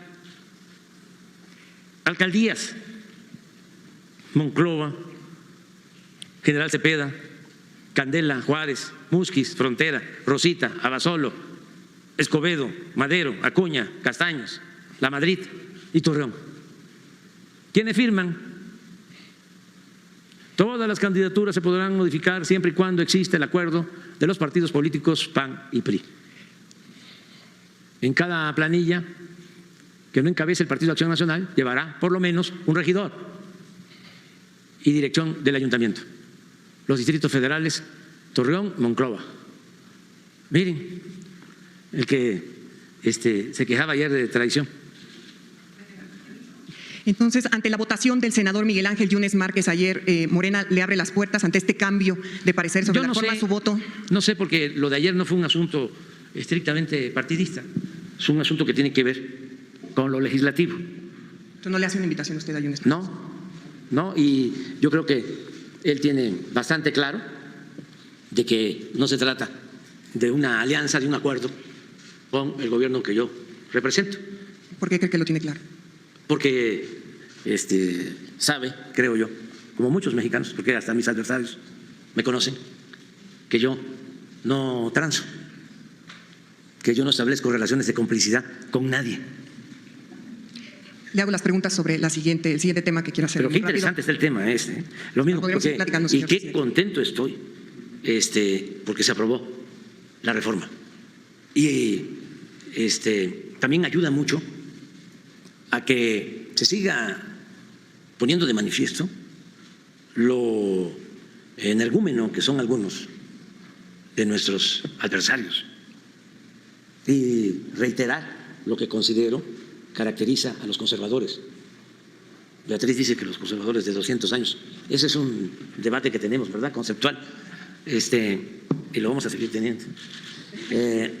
Yo caracterizo a los de derecha, que no me gusta llamarles así, o a los reaccionarios como conservadores. Ya, porque pensé, ¿cómo les llamo? ¿Cómo los caracterizo? Y son conservadores. Y tienen 3 distintivos. Primero, son muy hipócritas. Ahorita se rasgan las vestiduras. Que esa es la doctrina de los conservadores. Ay, qué barbaridad, qué acuerdos, ¿no? ¿Cómo?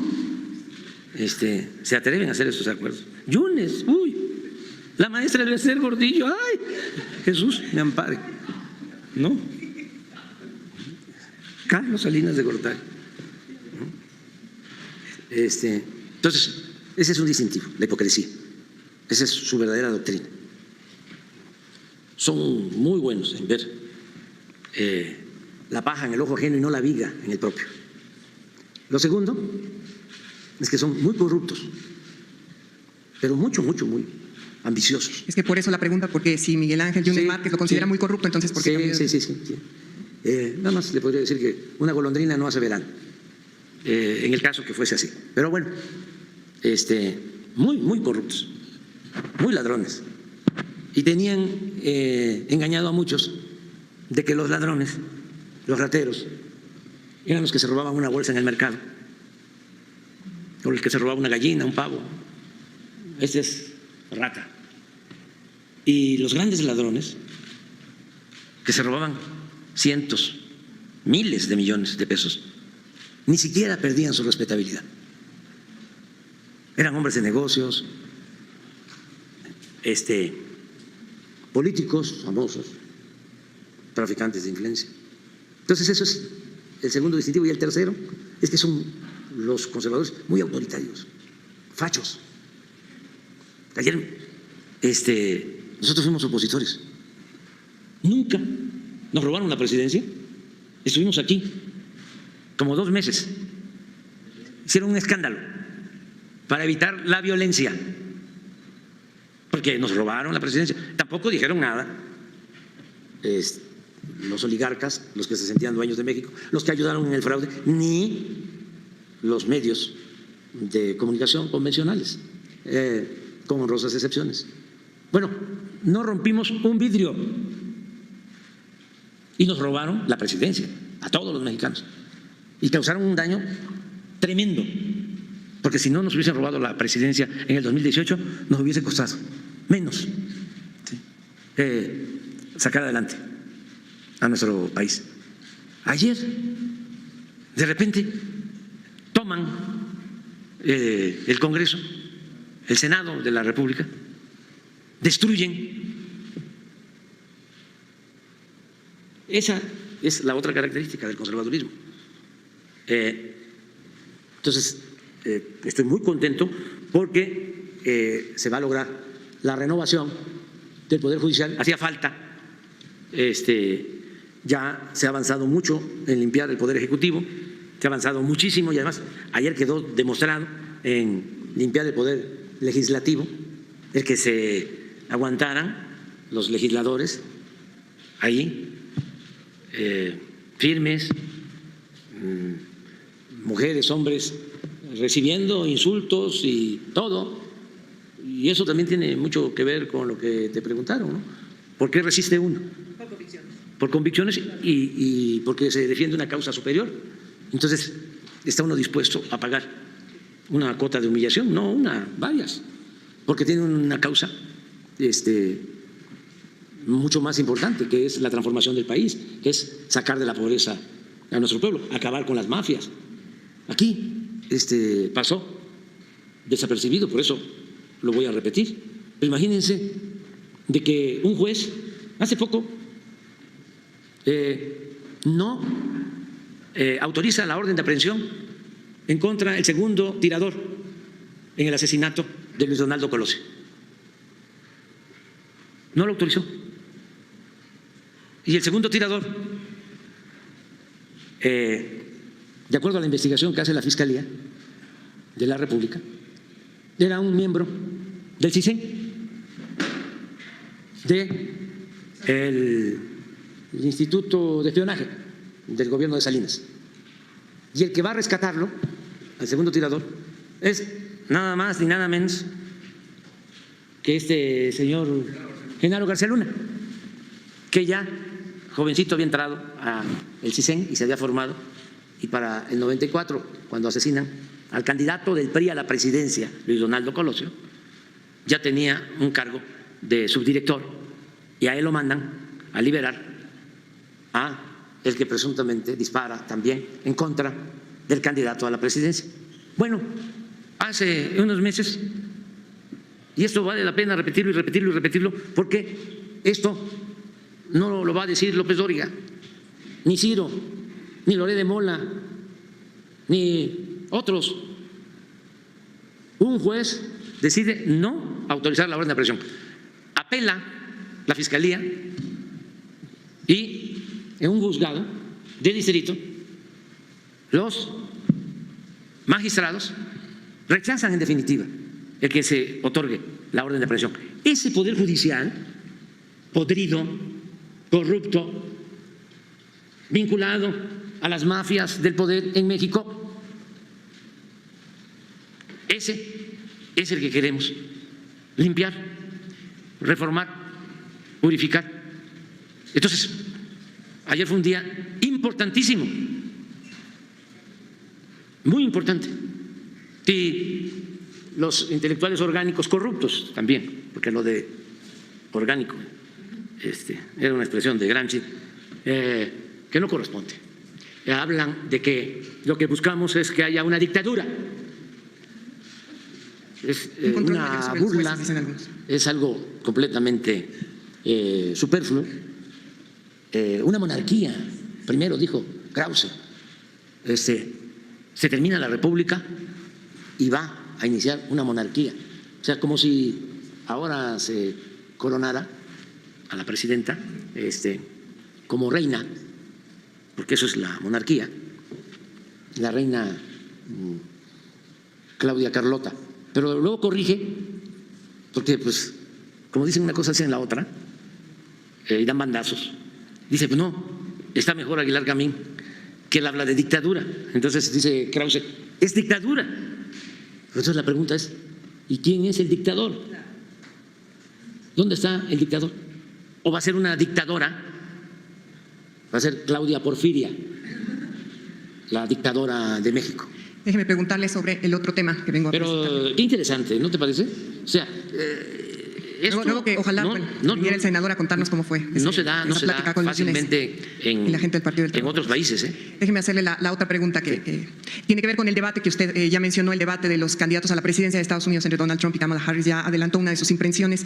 En términos generales, como lo vio, dijo Donald Trump en varias ocasiones, habló de la migración e incluso dijo en una de sus declaraciones más escandalosas que los migrantes en Ohio se estaban comiendo las mascotas de las personas allá.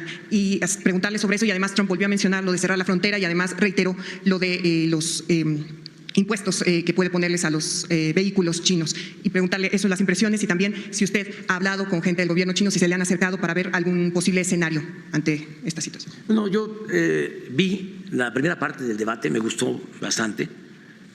Como no me puedo desvelar, pues ya no aguanté la última parte. Creo que fue hora y media, vi una hora.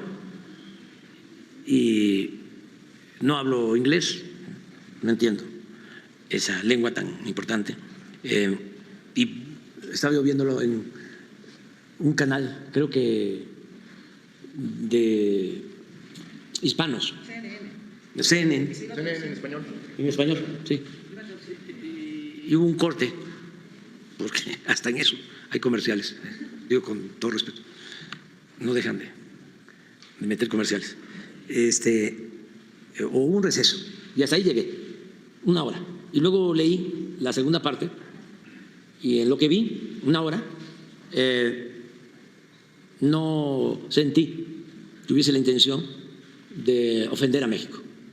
O sea, es más, por eso vi el debate, porque estaba yo pendiente, es mi responsabilidad.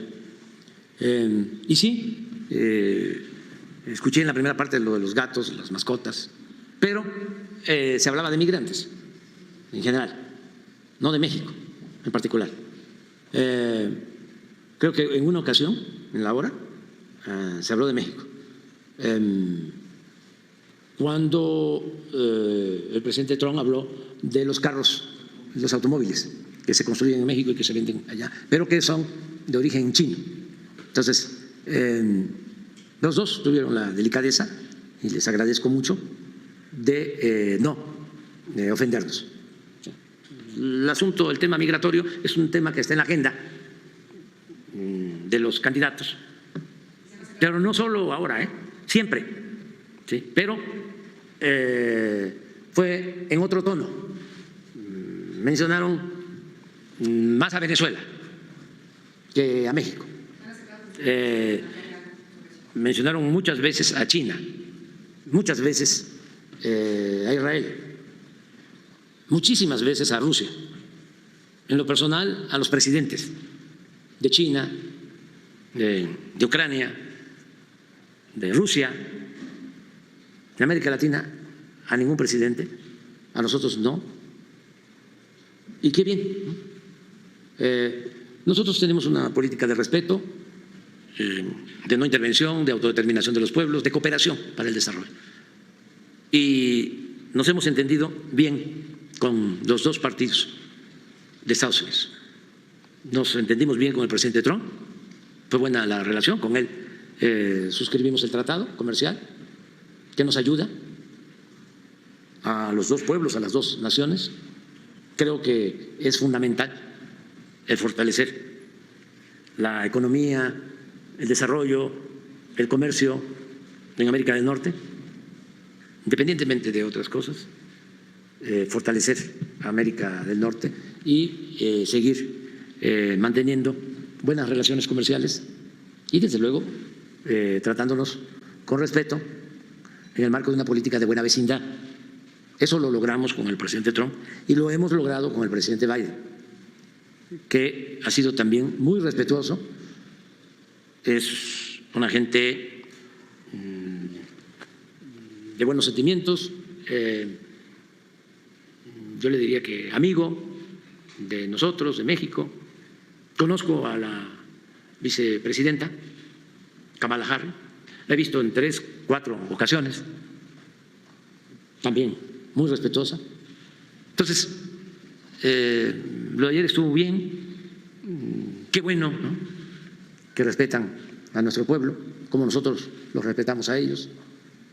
Si estuve viendo la televisión o el debate, es porque pues siempre hay la preocupación, ¿no?, de que quieran ofender a México, ofender a los mexicanos, ofender a nuestros paisanos, migrantes. Y no, siento que no fue así, y ojalá y continúe esa política de respeto. Buenos días, Isabel González, de Grupo Imagen. Ya sabemos lo que va a pasar con la reforma al Poder Judicial Federal, ¿no? Al tratarse de una reforma constitucional, bueno, tiene que pasar por los congresos estatales, en fin, para cubrir todo el procedimiento legal de difusión, publicación y promulgación. Mi pregunta va en el sentido de ¿qué va a pasar? Porque inevitablemente eso sucederá. Alguien va a impugnar esta reforma. ¿Qué le ha dicho la Consejería Jurídica de la Presidencia de la República en este sentido? De si puede llegar a la Corte, ¿puede entramparse esta decisión? Porque independientemente de que haya un debate de si se puede o no impugnar una reforma constitucional, es un hecho que lo van a hacer. Ese es un planteamiento. El segundo planteamiento tiene que ver con el senador Miguel Ángel Yunes Linares, pero en otro sentido.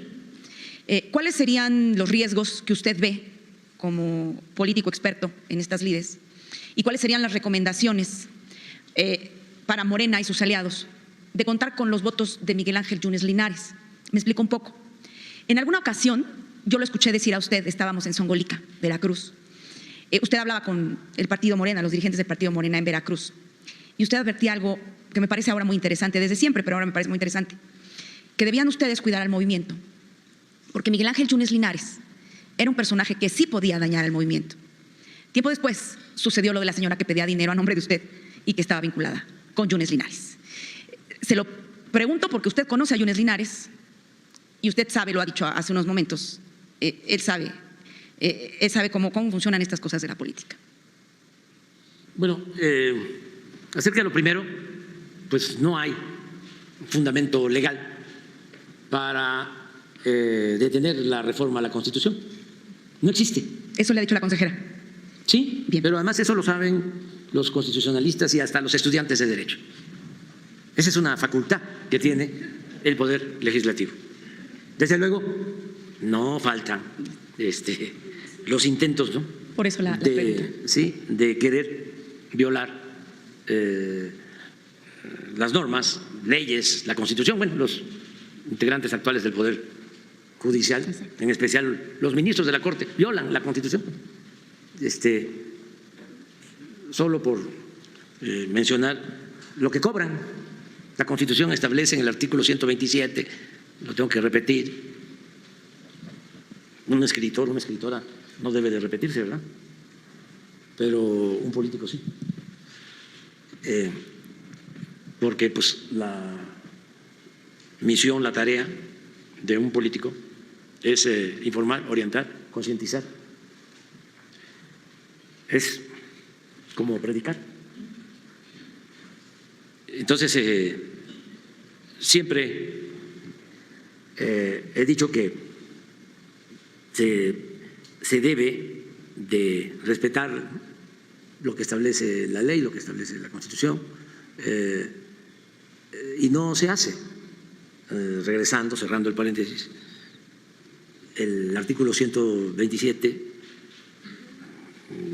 sin ambigüedades, con mucha claridad, establece que nadie puede ganar más que lo que recibe el presidente de la República. Y los ministros ganan 4 veces más que lo que gana el presidente. Entonces están violando la Constitución. Y últimamente, por ejemplo, cuando estaba el tema de la sobrerepresentación en debate, presentaron un recurso de impugnación en la Corte para que interviniera y se resolviera o recomendara cómo definir lo de la representación o el reparto de los diputados plurinominales. Pues desde luego que eso no le correspondía a la Corte, porque la Constitución es muy clara, la ley de la materia, y sin embargo le dieron entrada al recurso, pero al ministro, que por cierto es simpatizante del bloque conservador, el ministro pues no pudo, rechazó el recurso, porque pues no tenía fundamento legal. Luego, sobre la representación, también el exministro Valadez también expresó que no había fundamento, y son adversarios nuestros. Este señor Valadez fue procurador con Salinas de Gortari, y luego Salinas de Gortari lo nombró ministro de la Corte. Ahí no hubo votación ni acuerdo político, fue un vil dedazo, y lo nombra ministro de la Corte y tarda creo que 7 meses como ministro de la Corte. Luego llega con otro dedazo, Zedillo, pero tampoco se comentaba nada en ese entonces, ni ahora, y desaparece a toda la Corte. Y a ese ministro y a todos los demás les da una pensión vitalicia. Y ese ministro, Diego Valadez, que además es un constitucionalista, ¿no?, famosísimo, lleva 30 años recibiendo 250,000 pesos mensuales. 30 años. Y estuvo 7 meses. Bueno, pues ese señor, aún con todo eso, además es miembro del Colegio Nacional y recibe también dinero, que al final de cuentas es dinero del pueblo, dinero del presupuesto público, que otra mentira, ¿no?, que habían propagado era de que el presupuesto era del gobierno. No, el presupuesto no es del gobierno, el presupuesto es del pueblo. Nosotros somos simplemente los gobernantes, administradores de los dineros del pueblo. Pero la creencia en la despolitización que fueron creando para mantener un régimen autoritario, corrupto, de privilegios, pues se fueron estableciendo esas creencias de que el presupuesto era del gobierno y no del pueblo. Bueno, aparte de eso, el señor Valadez, como es maestro emérito de la UNAM, y en mi alma mater ya está también, más que ahí, ya eso es para las nuevas generaciones, ahí se los dejamos de tarea. También recibe como 250,000 mensuales, y hasta la Universidad de Sinaloa también. Entonces, pero bueno, con todo y eso, muestra un poco de decoro y dice: no es posible que la Corte intervenga en algo que no le corresponde, que tiene que ver con el Tribunal Electoral. ¿Esa postura la tendrían que tomar los actuales integrantes del Pleno ya promulgada la reforma? Sí, y no lo hicieron cuando les llegó el expediente de una empresa que le debe a la Hacienda Pública 35,000 millones de pesos. Debieron rechazar el recurso, no darle entrada, porque existen fundamentos legales, hay hasta jurisprudencia en ese asunto. Sin embargo, le dieron entrada y ahí lo tienen, y están esperando que yo me vaya, posiblemente, para ver si o estaban esperando a ver si no pasaba la reforma judicial, pero el pueblo es mucha pieza. Entonces, le dieron entrada. Entonces, es probable, como tú lo estás manifestando, que le den entrada en vez de rechazarlo, ¿sí?, de inmediato, porque no tiene fundamento legal. Pero quién sabe hasta dónde estén dispuestos a llegar.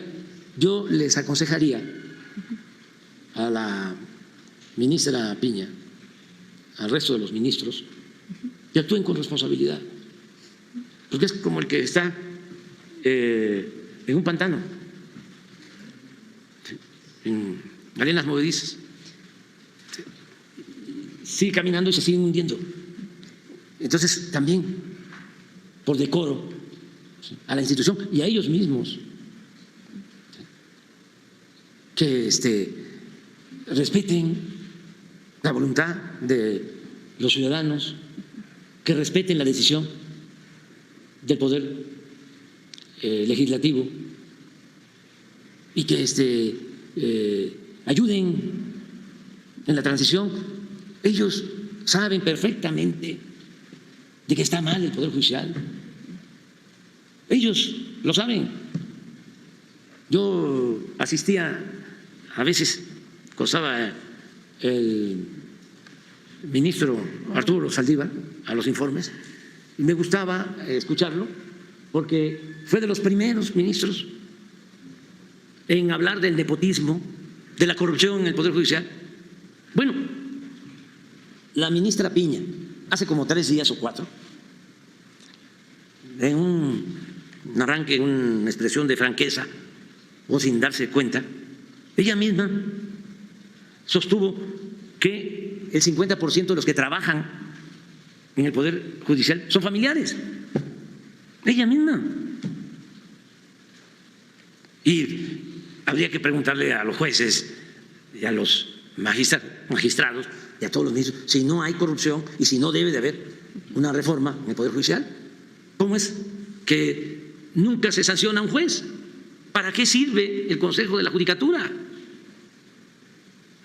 Nunca hay sanción a un juez, a un magistrado, a un ministro, nunca. ¿Y quién debe de fiscalizar o de revisar, evaluar el trabajo de los miembros del Poder Judicial? Los integrantes de la Judicatura. Pero no funciona porque está hecha la Judicatura a imagen y a semejanza de la Corte y de todo lo demás. Entonces, en la reforma, lo que se está proponiendo es que haya un órgano verdaderamente autónomo, electo por el pueblo, para que vigile el buen comportamiento de jueces, magistrados y ministros, porque se van a elegir, pero a lo mejor se les va a olvidar quién los eligió y al servicio de quién deben estar. Y para que no se les olvide, pues para eso va a haber un órgano de vigilancia. Entonces, ver eso, incluso yo le haría un llamado. Yo me acuerdo de don Genaro Góngora Pimentel, que fue ministro de la Corte. Presidente. Me acuerdo también del siguiente, porque se prestó y le hizo caso al presidente Fox para desaforarme. Mariano Azuela, nieto del gran escritor Mariano Azuela. Recomiendo esa novela, Los de Abajo, es bellísima. Bueno, este señor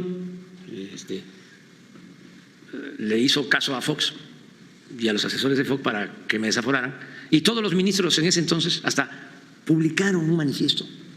Ahora que hablan de división de poderes y de equilibrio entre los poderes y del riesgo de la dictadura, todos los ministros, imagínense, publicando un manifiesto en contra mía, a favor del procurador Macedo de la Concha, el procurador que entonces dependía del Ejecutivo de manera directa, porque ahora la Fiscalía es autónoma.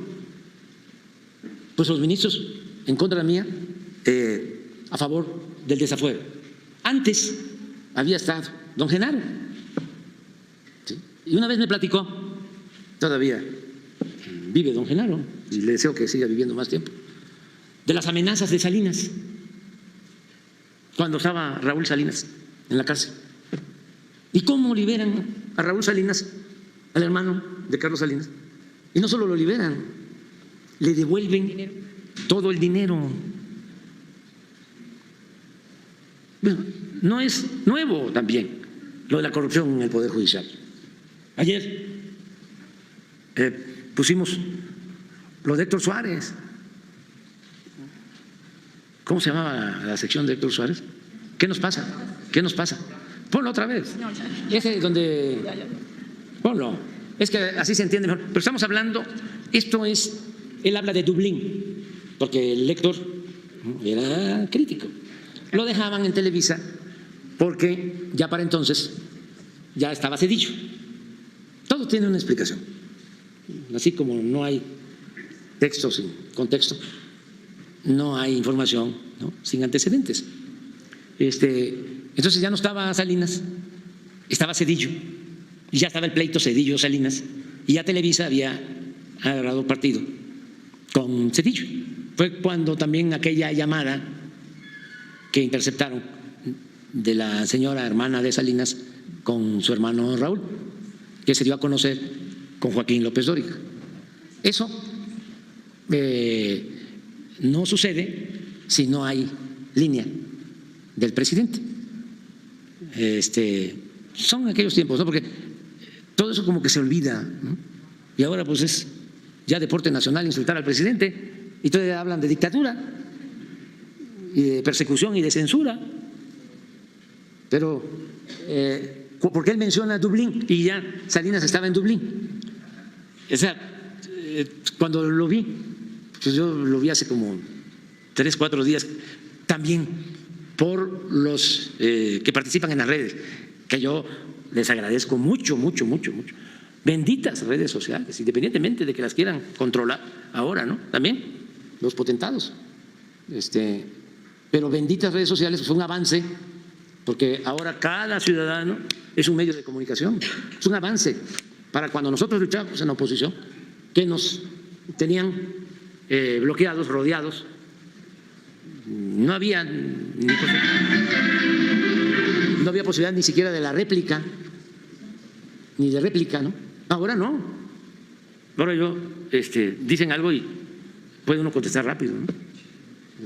Realmente fue un avance lo de las redes, lo del internet. Pues por eso no, pero no. Así es.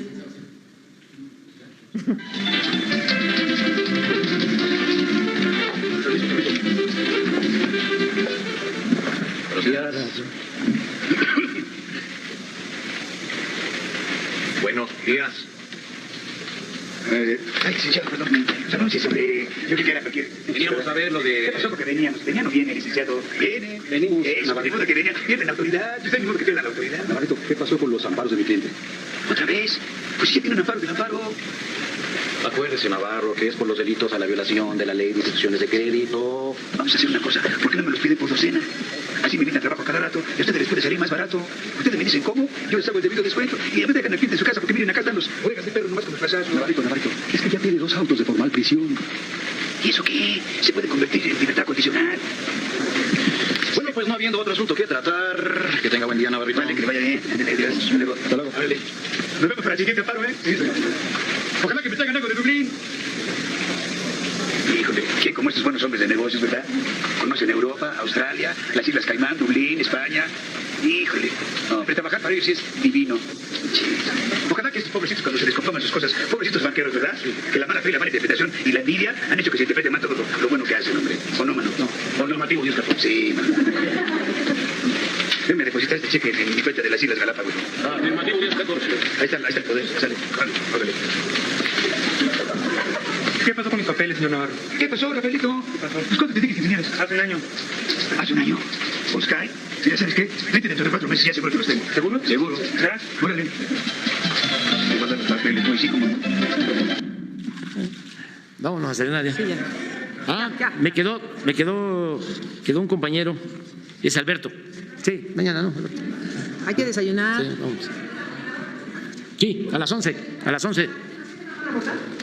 Pues en general todo lo relacionado con la educación, la defensa de la educación pública, y lo vamos a hacer de manera conjunta. Yo nada más voy a introducir porque yo ya estoy por terminar, y va a estar la presidenta electa, nuestra próxima presidenta constitucional. Ayer de qué hablaron, presidente. Tuvo reunión, ¿verdad? Ayer la recibió. De cuestiones de Hacienda, pero es una transición muy pacífica. No, pues no solo pacífica, armoniosa, transparente, como nunca. Es algo inédito y estoy contentísimo, feliz, porque es una extraordinaria presidenta. Va a ser, lo repito, la mejor presidenta no solo de México, del mundo, en poco tiempo. Y lo puedo fundar,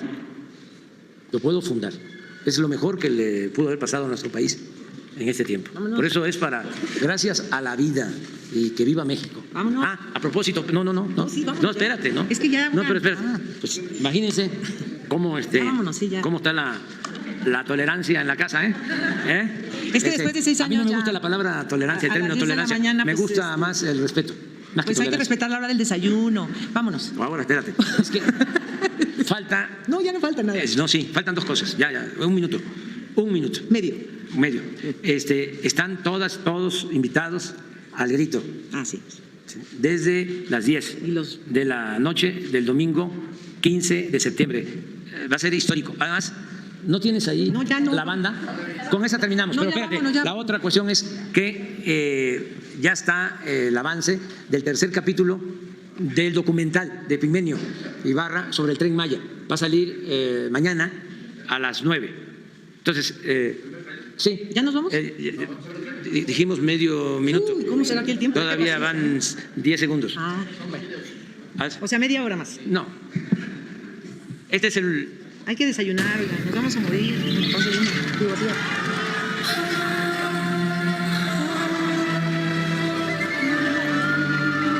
Aquí voy a entrar a Palacio porque así lo decidió el pueblo y yo no le voy a fallar.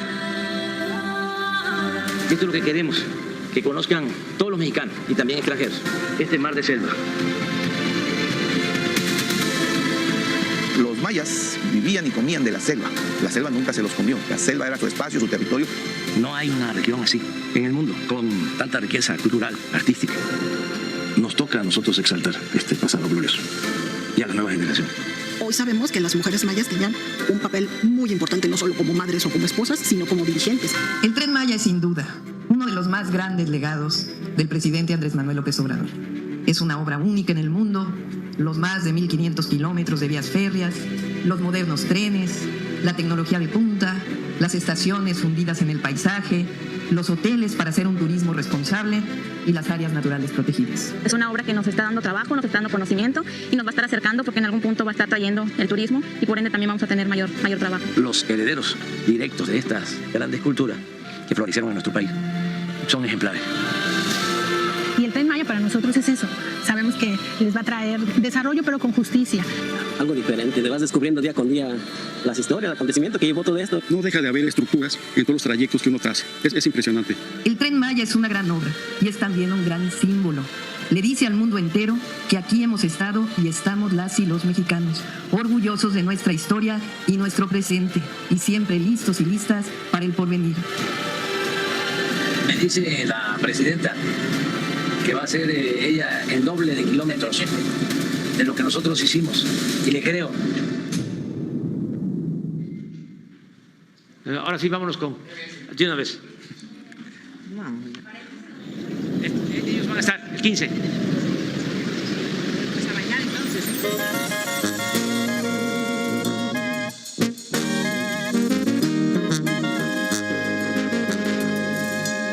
El color de tus ojos despertó mi interés y solo tengo ganas de verte otra vez. Dime que no está prohibido, quizás me animo y te pido verte el sábado a las 10. El color de tus ojos se robó mi atención, te vas metiendo dentro de mi corazón. Perfecta en cualquier sentido, un pantalón o vestido, robas mi respiración. ¿Qué más quisiera que fueras el sueño que se vuelve realidad? Me gustas tanto y eso es toda la verdad. Me siento emocionado, no sé si te ha pasado, que si pudiera te viera de lunes a domingo sin parar. Eso que siento no se puede comparar. Y si ves que me sonrojo, si te burlas no me enojo. Yo solo sé que de ti me enamoré.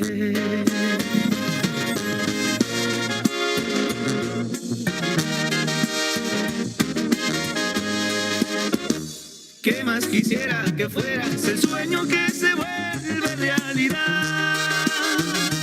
Me gustas tanto y eso es toda la verdad. Me siento emocionado, no sé si te ha pasado, que si pudiera te viera de lunes a domingo sin parar. Esto que siento no se puede comparar. Y si ves que me sonrojo, si te burlas no me enojo. Yo solo sé que de ti me